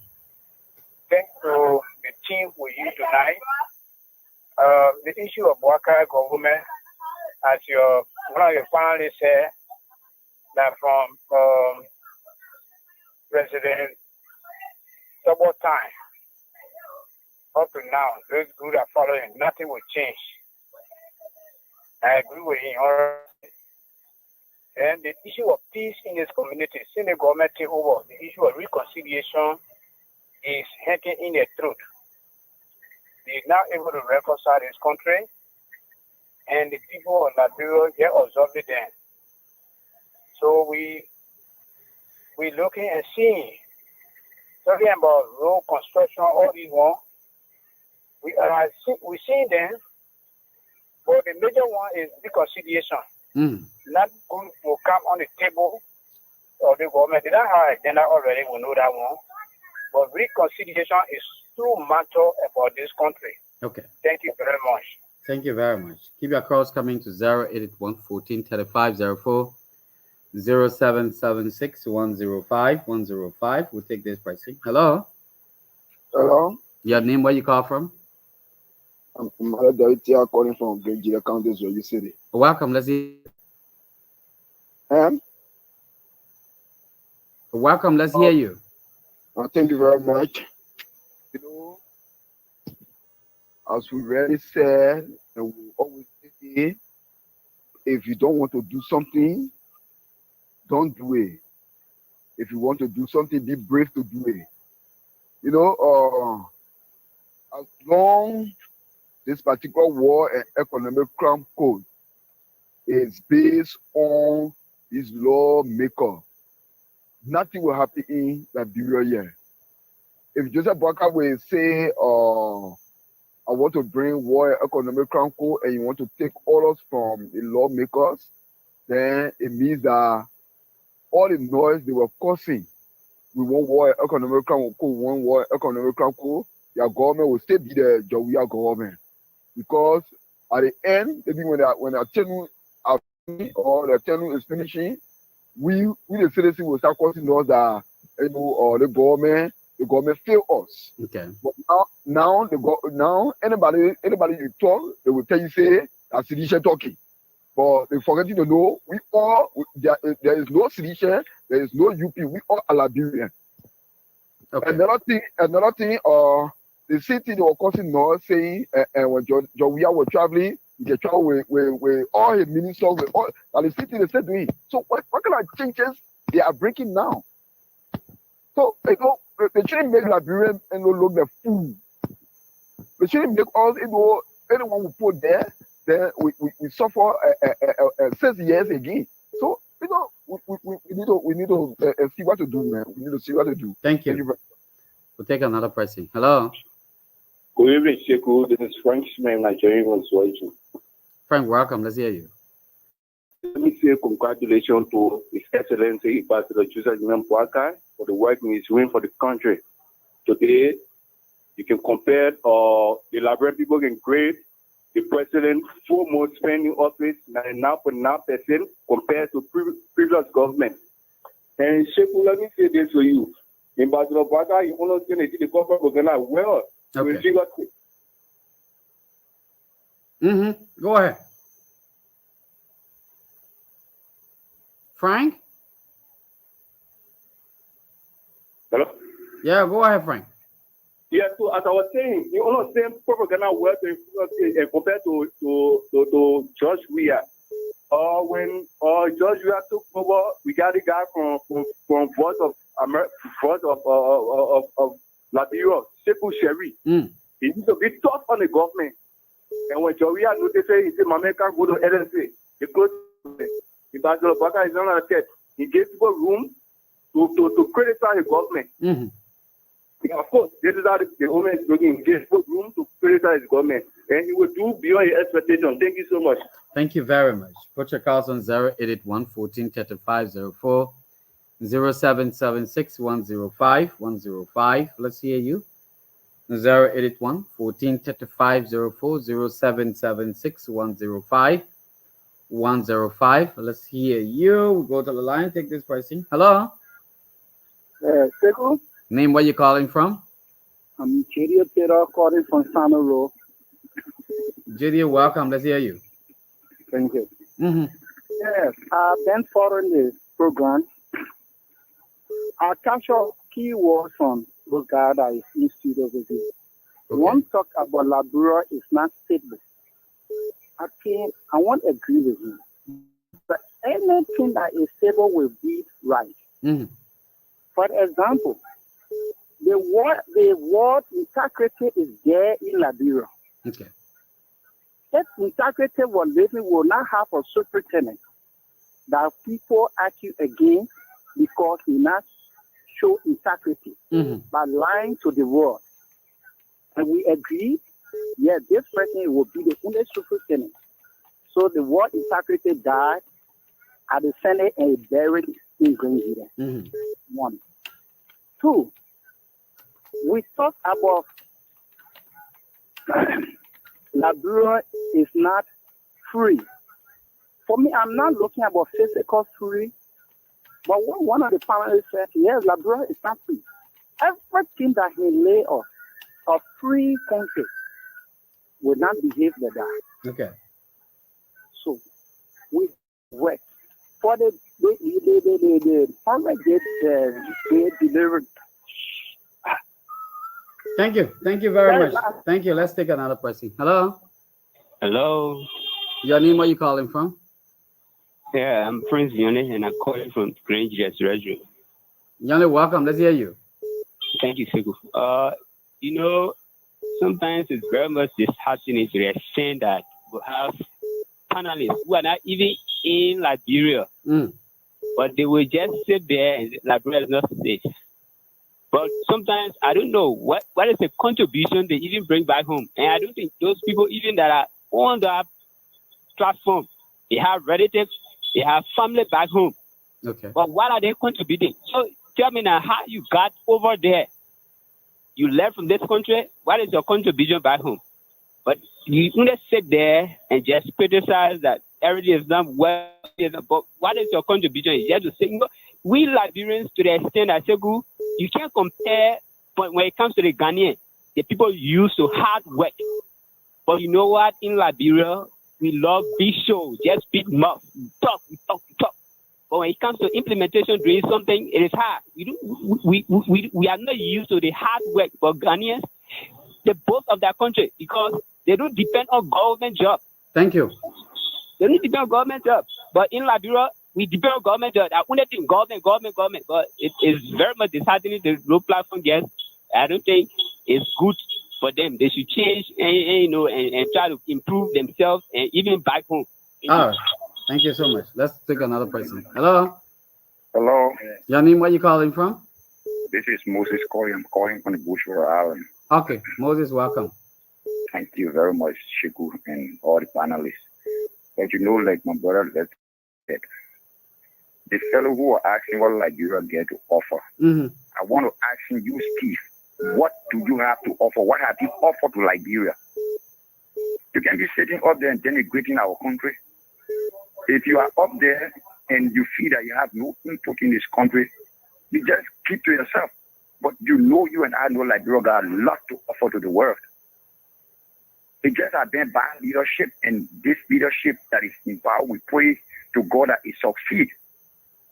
But you people can say that and just talk because it's talk a free speech and what have you, and because you're not in the country, and then you sit and just make some all kinds of remarks. I don't think it's good.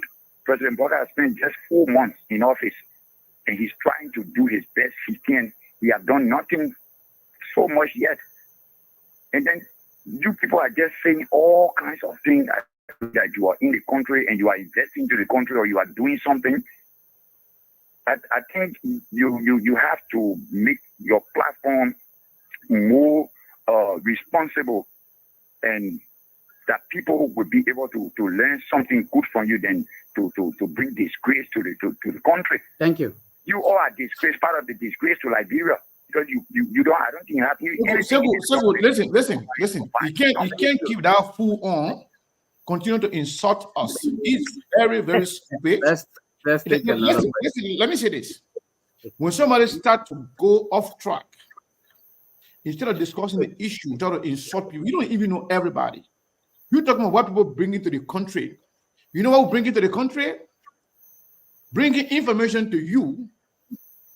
Your empty head sitting over there listening to us, giving you information, informing you about your own government that you support.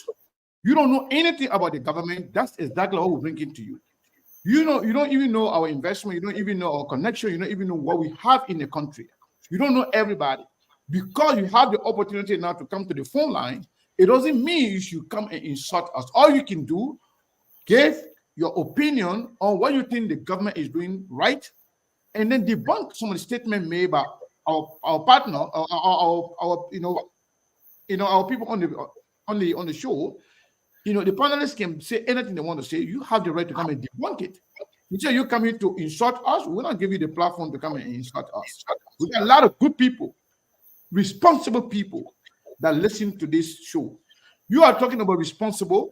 You are talking about spoiling the country. You are one of the irresponsible person that ever come on this platform. A responsible person will call and point to the other people's mistakes, point to their flaws, and correct them and ask them to do better. But an irresponsible man like you will come, insult people, using the opportunity they're giving you for your voice to be heard. Instead of you using your voice wisely, you're using it to attack us, to disrespect us. You are a fool. And you don't belong to this platform. You don't have to listen to us. You have the right to turn your radio off. In fact, you thinking that we are not telling the truth, we are a irresponsible bunch of people, and then you are taking your time to listen to others, you are more irresponsible than us. Why would you take your time to listen to people who are not telling the truth? So that means you have no use for your time. So you may continue. Anytime somebody go there off track and insulting us, we can continue to listen to them. That's not the platform we have. Let's take this question. Hello? Hello? Your name, where you call from? My name is Dale Heron H. Blade, calling from the FE Rose, Yaju City, Kanjira County. Okay, thank you very much for having me on this here unique show. One thing I want to talk about, but the first quarter, what he mentioned as, Liberia will not change, everything will remain the same. I just want to let him to know that things will change. Only us can change things. Because if you sit there, you say things will not change, you say you have to put yourself together and make things change. Because if you have your kids in your house, if you don't tell them to do the rightful things, the things will always be the same. So for this government, the government cannot just start doing things and then things go on the right way. And my second point have to do with your police. The other guy like just called just now, telling him that, he's sitting there with empty hands, don't know much about the government. I want him to be polite because what the media and the airlines for to listen to information from journalists, reliable one that will make us, we the Liberians, at least get important information that will benefit or that will make our country and our children to benefit from it. But you cannot be insulted. So sitting there, if you bringing investment in the country, make people to maybe even aware, so you can make him to know the kind of investment that you are bringing in the country and try to let him know and be polite in it. Thank you, brother. Thank you so much. We'll take another person. Hello? Hello. Name, where you call from? No, my name is Mohammed Jakite Kabam from Desert Street tonight. It's Wedgie, right? Yeah, yes, Nigeria. All right, welcome. Let's hear you. Okay, thank you very much for the platform. And let me say thanks to your panelists tonight. And for me, mine is recommendation. You know, we need to be concerned sometimes on all the public platform, most of the international platform. Because having listened to your panelists, most of them have been flagging us on issue and the issue related to the speed and the growth of the country. We need to be mindful because the younger one that is listening to radio or around the country, you saying that the country is not peaceful, is not that word should be retracted. You should retract that word. And more to that, you can be on the international platform calling the president Buaka. That was so start all around. Should not be the president Buaka. Let's try to discuss somebody with a title. So in conclusion, then people try to understand that we are Liberian and the president just took over Liberian president. We should not discuss him as individual. So we know this is Liberia issue. And the president just took over in 4 months period. And what has been happening in country and what has happened, you need to do a comparison and analyze. Thank you, because it is possible for you to be doing something that will bring the to go along. Thank you so much. All right, Segu, thank you. So we have another program coming on the radio. Let's just try to wrap up. So yeah, we should not take any more calls. So Segu, really quick. Just a second, Steve. I just want to say something real quick. Those of you who think that calling Joseph Boakai is a problem, you need to be educated. Around the world, how many times have you heard people referring to Vladimir Putin as President Putin? Everybody call him Putin. Obama. You can call Obama. Do you know how many times Joe Biden is called Joe Biden without adding presidency to it? You guys are so petty because you have no issue, you have no defense, you got nothing to defend about the government. Then you hang on pettiness. You hang on trivial issues, things that don't matter. Calling Joseph Boakai, President Joseph Boakai doesn't make a difference. In fact, if you want Joseph Boakai to be always called president, let him behave presidential. Somebody who outsources his responsibility to other people. Is Joseph Boakai a real president? If you are president, you behave like a president. So it's not forced to somebody to call somebody president. We can call Nyomli Kangalore, we can call Senator Nyomli Kangalore if we want. We can call DeLong, Darius DeLong, we can call him Senator DeLong if we want. It's not forced. It's not forced. And it doesn't take away their title or their responsibility. Their action is what makes them honorable, is what makes them president, is what makes them senator. If you are a senator, you're not behaving like a senator, we'll call you by your name. If you are president, you're not behaving like a president, we'll call you by your name. And even if you do your job, it is the right of people to call you the way they want to call you. Just stop the dictatorship. It's not forced to call somebody president. It doesn't matter. So, Steve, I just want to add that. Thank you. 2 quick updates here. The first one is Joseph Boakai said he doesn't listen to us on the radio or whatever it is. But when pressured on the listing that they put up yesterday, when pressured, they put 26 people up. When pressured before they could leave Liberia today, they reduced the list to 9. Then that's somebody saying, you can listen to us. We see who can listen to their friend. But another part I want to say to some of our callers, let me say this. Yes, we encourage freedom of speech on SKTV. We do. We welcome diverse views. You can come here, you can argue with us, you can make your point, that's fine. But when it gets to the point where you will insult us and you say it should be diverse view or whatever it is, we reserve the right to let you go on the go. We do. And that will not be anything that has to do with freedom of speech. If you want to cost us, go on your personal page. Who in the right mind creates avenue for people to come and cost them? There's something got to be wrong with you for creating an avenue for that. Now, to be responsible means when people come in your space and they want to disrespect you or curse you, then you have the right to let that person go. So when you come here and you think you will come and curse us, we'll have to let you go, folks. That's as simple as drinking water. To our caller who said, when I call President Boakai, the woman who called him Boakai, baby, ain't take picture of her. You ever got there with that woman? You see, you're not thinking right. That's why I said, there's some of you something wrong with your brain. You're not thinking right. You're not thinking right that you're give me instruction, that means I'll listen to you. You who are engulfed in slavery. People are suffering you, stealing from you, eating the future of your children and yourself. We come here to inform you that all you're supposed to attack, that all you're supposed to be making plow away. Your government who's stealing from you, you're not going to tell them to stop. If anything, if you were thinking right, you would be supporting us and buttressing the efforts that we have here. But many of you are not thinking right. Many of you are not thinking right. And we're supposed to subject ourselves to your slavery mentality. You think I want to come on Facebook? You think I want to come on the show for? You think I leave my business schedule to come here to come listen to you? To come listen to that your foolishness that you got in you, wherein your whole life you support people, you make excuses for people who do you wrong. You think that's why you think you on our category? No, we're not in that level, my friend. We're not in that level. You are not thinking right. Your government is proceeding wrong, and there is nothing wrong with saying the government is proceeding wrong. You are not doing anything wrong when you say that. Yes, the country is not peaceful, it's not safe. Yes, it is not. All factors prove to it, and the facts are in existence. You got Lucas, who the government let walk away in a few days from a Liberian woman that was almost killed. And you want to lecture me about peace? You know what peace is? You have stable electricity? You got stable running water? You want to lecture me about peace? You know what peace is? The day you experience peace in your life, you will never want to return to where you are right now. I can empathize with where you are. But for you to come to lecture me about peace, you know about peace? You know what peace and security is? Do you know what peace looks like? You have never experienced peace in your entire life. And I'm trying to tell you that what you have over there is not peaceful. Investors will not come there for that.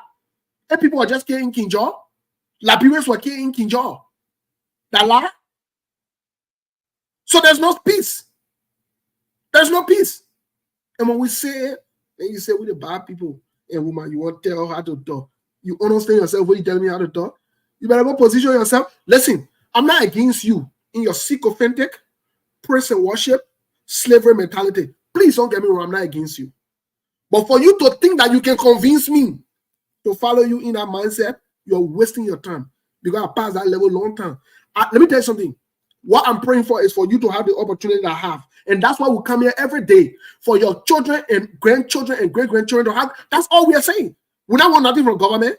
We're not calling behind closed door. So for you to come here, maybe you want to say something before you leave, because we are. It will be met with stiff resistance. You're trying. We will still be here to respond to these people. Since Seku get another program coming out, maybe he wants to say something before he leaves. No, you are muted, Norman. Okay. All right. I just want to say thank you so much once again for the platform. I still maintain Liberia is peaceful, and a lot of people will say Liberia is not peaceful because I don't understand what peace is. But I can tell you, we have peace in our country. We move freely. In other countries, other places, the same thing that happened in Liberia, even in the US, some of these things happen that people do attack people there, for money and other things. Liberia is peaceful. We pray God honor Joseph Newman Boakai's administration, that the kind of way we all pray that Liberia should be, Liberia be in that kind of way. But I have to go, we have extra time. Yeah, and I like, I want to say thank you to you as well. And I like the fact that you have changed the world from Liberia being safe to Liberia being peaceful. Liberia is peaceful. Liberia is peaceful and Liberia is safe. Yeah. Liberia is not safe. And I will be with you on Monday. No problem. We'll see you on Monday. We'll see you on Saturday. We'll see you tomorrow. That's not Monday. Yeah, I thought today Saturday. No, today not Saturday. Today Saturday. We'll see you tomorrow. Okay, guys. Thank you so much. Thank you. All right. Thank you so much.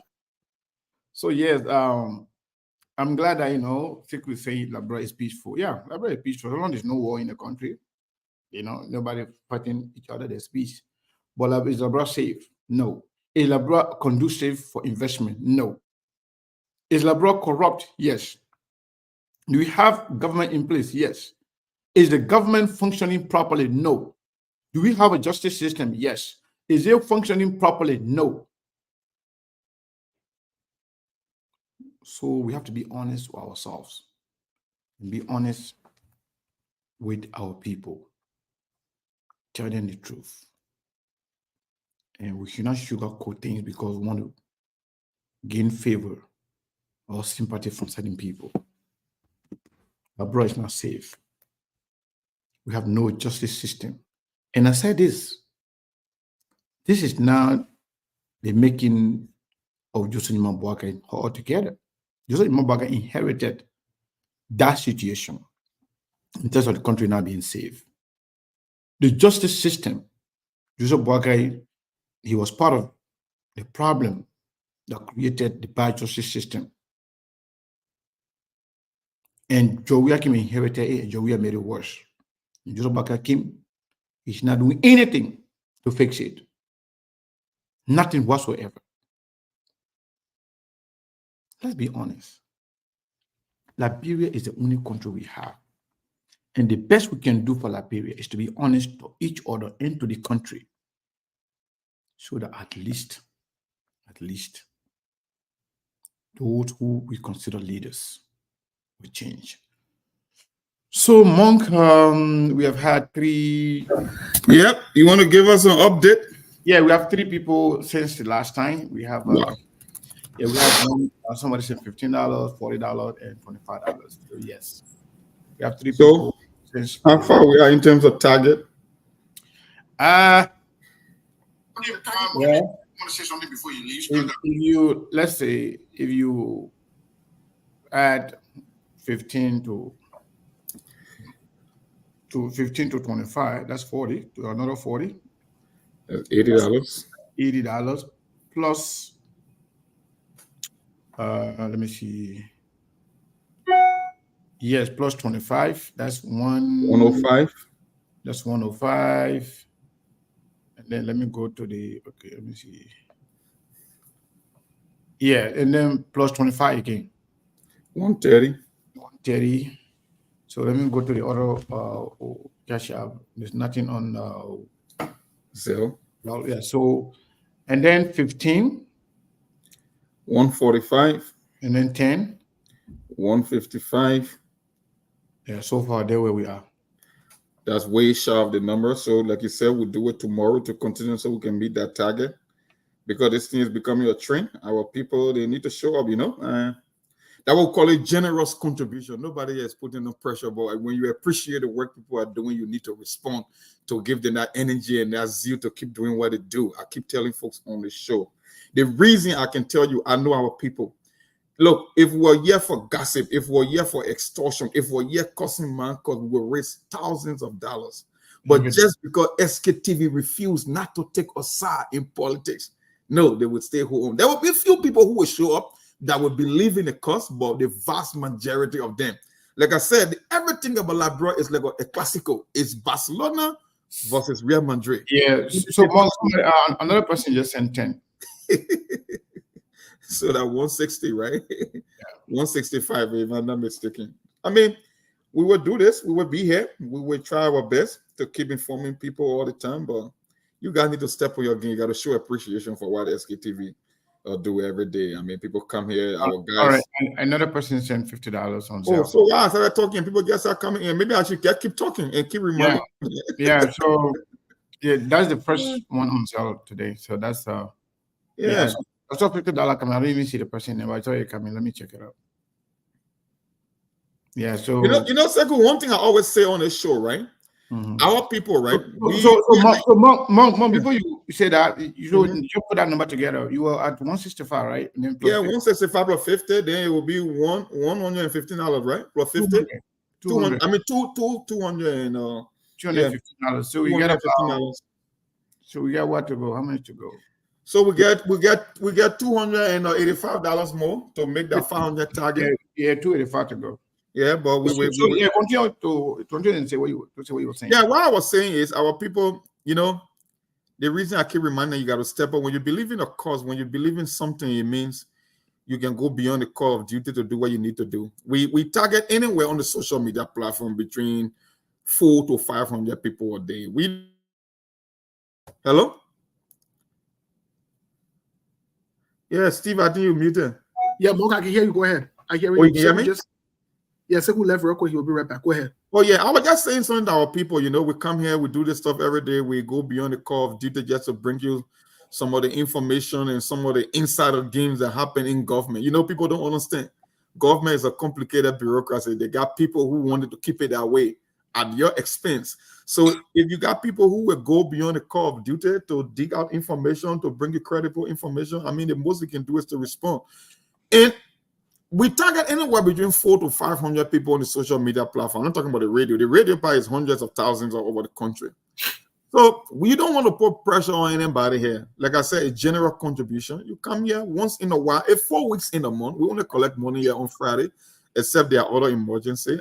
Come on, man. Or $20. We should be targeting nothing less than 30 to 35 people per show on a given Friday. $20. I keep telling folks they can buy you less than 2 cups of Starbucks coffee, especially for our international audiences that live in the diaspora. It's something you can do based on the economic disparity. I don't like to put too much pressure on people from back home, even though there are people that are doing better, but not too much as compared to those that live overseas. So you come here, just tip the Chinese buffet before you leave the buffet, before SKTV call your day. Just try to keep the program going, to keep our guys in Labrador on their feet. The Melbourne, the Lawrences of the world, they come here, they leave their schedule, their hustle, and they come on SKTV. So please, folks, just do your best. If you do that thing rotationally, it will feel like nothing. Because we are 400 to 500. If 25 to 30 people can give on a Friday, once in a month, even if you divide it by 7 times, it cannot still meet the money. It will be way more than that. But at least come here. One person keep giving over and over. No, just do it once in the week and make sure that's it. Yeah, so Monk, just to add to what you're saying, you're 100% correct. So the $50 that I announced that I saw coming on to the Zelle, the person just wrote, the name is Dorothy Deseu. Said that she sent $50 and she is for CDC. We appreciate it. We don't really care when they're not the party. We appreciate everybody. That's why the platform belongs to everybody. When you come here, you have the right to speak. You have the right to make your point. As long as you are within the conference, yeah, that's cool. We are good. So we are not partisan, platform. We for Liberia. That's why it's hard for you to see one group of people liking us. There are certain people that don't like us because they feel like we're not on their side. We're not on their side. That's it. Other people too, they don't like us because we're not on their side. Even those that with the ANC and the Zelle, and the what do you call it? They don't know more CPP. Even outside. The Liberty Party. Some people say, in as much as other people are kissing us, but they say we're not supporting them enough. Yeah. They want us to be partisan. They want to be partisan. That's it. And we are not going to do that for anybody. Nope. We will speak for Liberia. If we're going to get more support, we appreciate it. If we're not going to get more support, fine. But we know there are some Liberians, regardless of what happened, they will continue to support it because they believe in integrity, they believe in honesty, they believe in truthfulness. And that's what we bring to the table. And we are not discounting the support of our many, many supporters. But we just feel like it cannot be just one group of people, one person all the time. Yeah, all the time. That's my problem. I don't like that. We also can be a little bit disturbed to even ask people to support if it's going to be the same person. We all have bills to pay. We all have a responsibility. So different like the other person today. Yeah, once in a while, once a month. Just $50, that's good. We appreciate that. Yeah. So more, I just want to buttress, what you were saying. Yeah, and Sekou, the same thing, if you follow politics in America, the same thing people always advocate for when they're raising funds. They're like, I'm not interested in big money. I'm just interested in new people giving little contribution because you put 20 here and there at the end of the day as of that's just it so that the burden is not on one group of people. You come here once in a month, you chime in with a little $20, whether it's the first Friday or the second Friday, and you just do it rotationally once every month. Trust me, SKTV will be great and we will do good. We will do better. We took out the number from here. Yeah. I don't know if he pinned the number here, but I think he took it off. Look, one of the things, sometimes when we start to say these things, people say, oh, the person let it, the person let it. These guys come here with the distractions and all the extra shenanigans. I know, right? Listen, I'll say any day, anywhere, anytime. I don't care what kind of platform I can be on. If you think you will come here and try to rough people and try to tell us what we should say and what's going on, whatever, and that, you're wasting your time. Go to your criminal station. Go there. Go to the station where you're shamelessly support one group of criminals. So even to tell you the government has seen, to even get Joseph Boaga to appoint Alex Grant, a former representative. I know. Who was expelled from UL to appoint him. That's serious thing there. Yeah. That's serious. Not even the case, Steve. Look at the guy from the FDA, an anti-conservationist that were banned from doing illegal logging. He from the 90s. All his names all on international media. That was the mainstay Joseph Boaga appointed to be the FDA managing director. The Rudolph Mirat. And Rudolph Mirat been a problem and trouble people from Taylor time. Yeah, we raised that issue even before he was appointed. And still, the old man went appointed like, you know what? But still, people want for to see this thing and ignore it because they support Assad. You support Assad, but is your country winning? And we keep saying it on the show. You won, but is your country winning? Are you making progress? It's not your concern. You only won for your side to win. I don't know which mentality is that. If the country is going to be the one, the victim, just because you won, I don't know how it benefit you or it benefit the future generation. Okay, SKTV should just come here and take us side and do praise singing. I don't know how that is going to benefit you. If Joseph Boaga is not doing better and we come on SKTV and praising, what make you think Joseph Boaga will be incentivized to do even better? If we're going to praise him for not doing better. Come on, man, my people. Y'all can do better than this, man. It's so sad, but anyway, that's Liberia for you, man. That's his conundrum we are stuck with, and we're stuck in a big time. It's sad. So, Mong, one thing I know about people, right? Many of our people are not sincere. That's for sure. And many of them, they do selective listening. Even they don't even listen to themselves. They can be outraged at people who are lying to them. Mm-hmm. They can be angry at people who are corrupting the country, who are stealing from the country. They can be mad at the people that can actually destroy the image of the country by doing the wrong thing. Yes. But yeah, they're getting mad at people that can state the truth about people doing the wrong thing. but you saw our own panelists today, the other Sekou. We said it yesterday. We said Sekou, the way they think is going on, like people trying to circumvent the process, they're trying to play game. And Sekou came like, my man, whether you say or not, for me, I agree the president don't have so authority. He said no. Yeah. In the case of Labro, Musa Belete came and said it on the show, Alan West said it. They are only looking up to Joseph Boaga. If the lawmakers will come on board, that's an added bonus. But we don't technically need it. The responsibility falls squarely within the president grab. But guess what today? Now, he starts seeing the pieces come together and starts sending one gentlemen, you're not blinking. No, we told you. Like, bro, if you take Assad, it's not going to benefit you. Because one thing you don't understand is when you chastise the one that you support, they feel morally obligated to do more. That's why what people don't understand. If United Party partisan start raising red flag on Joseph Boaga and start complaining, what do you think Joseph Boaga going to do? He will try to do better. Yeah, but if not doing better, and just because the father is supporting you want to play quarterback for him, then why will you expect him to do better if there is not a reason for him to do better? Come on, man. Yeah. So one of my sister that always support SGTV also sent $20. That's cool. Yeah, she always supporting SKTV. I don't know I what guess she. before tomorrow we'll be there. So that means we have about 225, right? Yeah, There was 215. 215. Yeah. So 225. How much we got left? Oh, it will be like another 275. So we are almost halfway there. For me, Yeah. I don't like it. I don't like when you announce it 1 hour sister that always support. I want to hear new contributors say who they are Yeah. making Well, I progress. mean, but you know, some of the people there when we talk, there's sometimes they feel obligated to say, you know what, this is our Yeah, platform. same people now respond. Let me do it again. Yeah, That's I it. don't I know, don't like that. let me do this, you know. Yeah. That's why I'm doing it.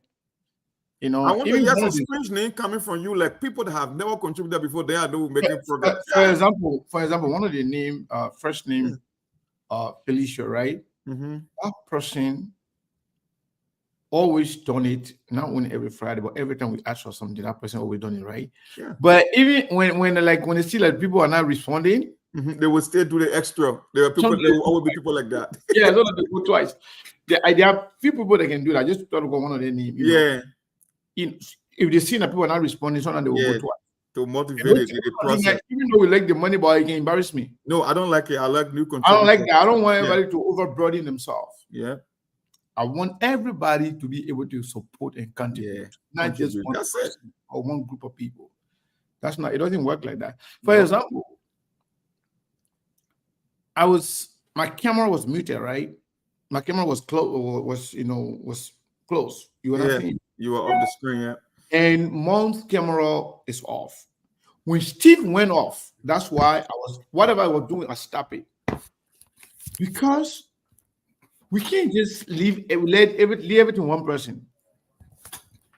Monk, we know what's going on with him in terms of his location. Okay. Steve started the show. But now Steve got something going on. Oh, yeah. Whatever I was doing, I got to sacrifice of my time, whatever I was doing, to leave that and be on the show so we can have the conversation going. So, those who continue to support, we appreciate you. If you haven't, please do it. And if you are here for the first time, do not hesitate to support us. We really, really, really appreciate everybody for supporting SKTV. So we have about 275 to go. At least, if we could take this thing at least to 300 today, so we can do the rest at least. I'm not sure what's going to happen tomorrow and Sunday, but if we can have, we have 225 now. So let's do extra $75 at least for today. Let's do that if we can. Let me see if we can. I'm going to be here for another maybe 5 minutes or 10 minutes. 5 minutes to see if we can raise the balance. 75. Today 75 at least to get to the $300. We already got 270. 225. So when I was talking about the conspiracy theory behind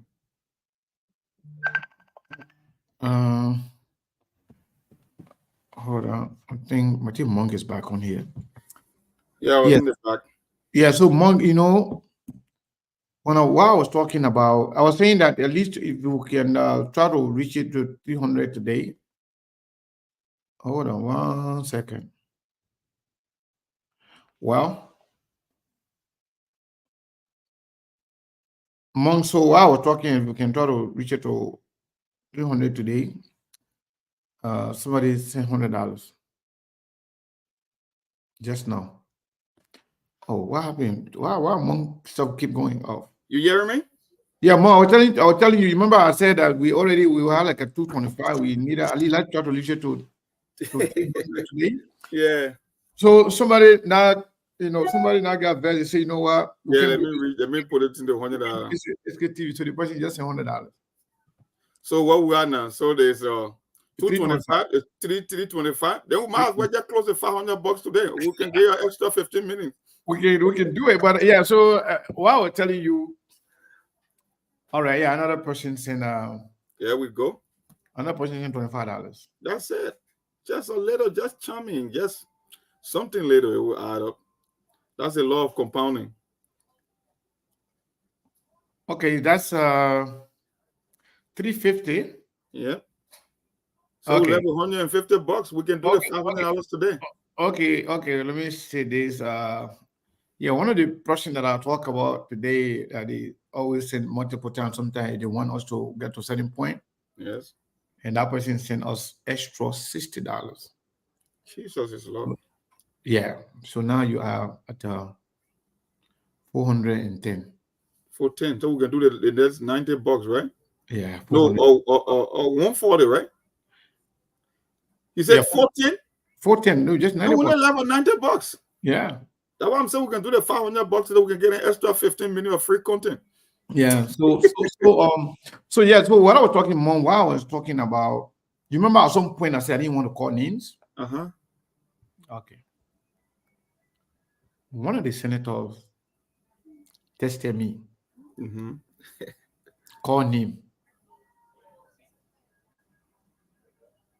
Call name. And stop lying. And yeah. Call name and stop lying. Well, the case is closed. The person who sent the $100, when we say we're level $90, they sent $90. Oh my God. Wow, that person deserves to be called. Well, I don't know. Because I don't know, man. If you don't mind, man. It's up to them, man. Yeah. But the funny thing, the two biggest donors for today, yep, both are Felicia's.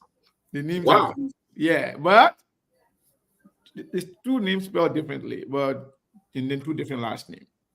Okay. So I don't know, man. I don't know why they want me to call their name, but it's okay. But Yeah, that's up to them. Yeah, but they don't want me to call name, but I want to say this, Monk. Okay. Another person just sent $15 also. So we exceeded 515, right? So yeah, so we actually we're over the limit. Yeah. So earlier today, this morning before we came on the show, there's a brother called Elder James Bly. He and I've been knowing each other when we used to do the laissez thing on the list. That time Facebook was not around. We used to do all our politics on the laissez, writing on Yahoo email listing. And I think Monk need to come back. And this person been following SKTV the whole time.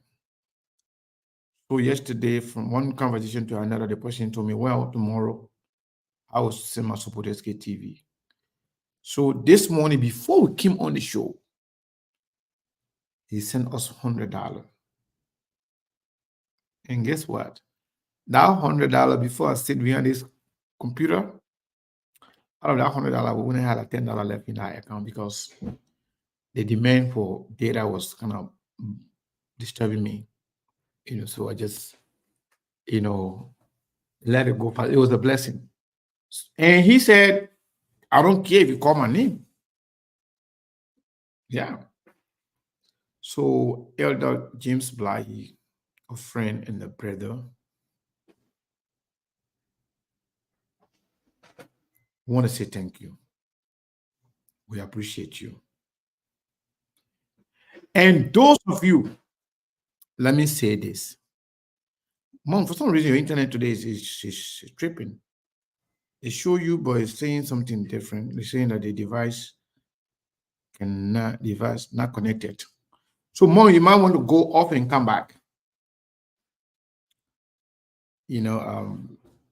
Sandy Anderson said Seku is excellent host. Thank you. We appreciate that. I appreciate the compliment. So, honestly speaking, most of our people are very supportive. Some want us to go down. Let me be honest with you. But because of the fact that we have God on our side, and we have good people, we will not go down.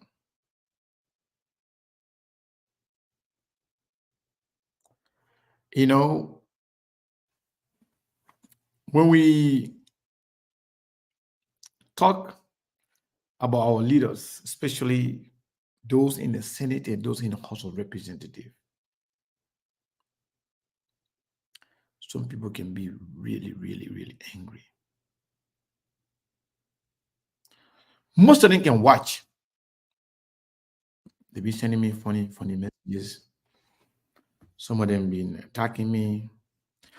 And I can tell you, if I was actually paying attention to threats, bullying, and attack and insulting my inbox, I would not be on the show today. We will not have show. Believe me. But again, it is what it is. So Monk, I think we seeded. We are seeded, our goal for today. We want to appreciate people. Hopefully, we'll be here tomorrow and we'll continue on the show. But we say thank you to everybody for the support. Monk, you have something? I'm trying to sound off. Are you there? That report the most important people for the support. No. Monk? So good, can you hear me? Please just yesterday again. The reason why I like to be honest. Hello. Yeah, Monk. So we went over about $15. So one of the sisters don't want me to say we see that because that may even leave you some more from me. I'm not going to say that again, but if we go over whatever we were targeting just for today, we need every support we can get. But if we set a benchmark for today and then we pass that, Monk, I was not hearing you, but now I don't know what's going on. Can you hear me? I think Monk's internet is tripping. It's giving some issue. Monk, can you hear me? I'm about to close. A lot of everybody leaving now, but I don't just want to leave while Monk is trying to come on. Monk, can you hear me?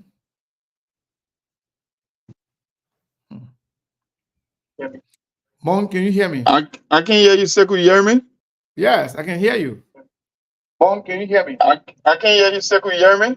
Yes, I can hear you. All right, that's good. Monk, can you hear me? I'm hearing your feedback.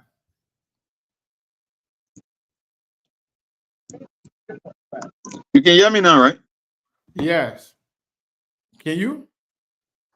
You can hear me now, right? All right, my people, we're going to leave it there for today. Yeah, but it seems like when I talk, it will take a couple of seconds before I can hear. My man, Yeah. we just call it quick for today. We'll settle that technical issue tomorrow, hopefully. For sure. So my people, thank you. Thank you very much. Everybody, thank you. And more thank you to those of you who were the bigger donor that close this particular thing today for what we asked for today. We appreciate it. But trust me, even the part that you give us, we appreciate it. Thank you so much. We'll be here tomorrow. We love you all. And we wish you a very, very nice and beautiful weekend. If you have any information we'll share with you, don't worry about people attacking us. Don't worry about them inboxing me, bullying, threatening. Don't worry about it. Last year when I went to Africa, I saw some stuff. And I saw something that other people were planning, forgetting to know. I'm very security minded and very well connected. A lot of people in security apparatus. I saw a lot of stuff. You heard somebody calling me, but you came to Liberia. Why you didn't go on Broad Street to show yourself? I know exactly what that person was talking about. Thank you, guys. We'll be here tomorrow. We love you, and we'll see you tomorrow.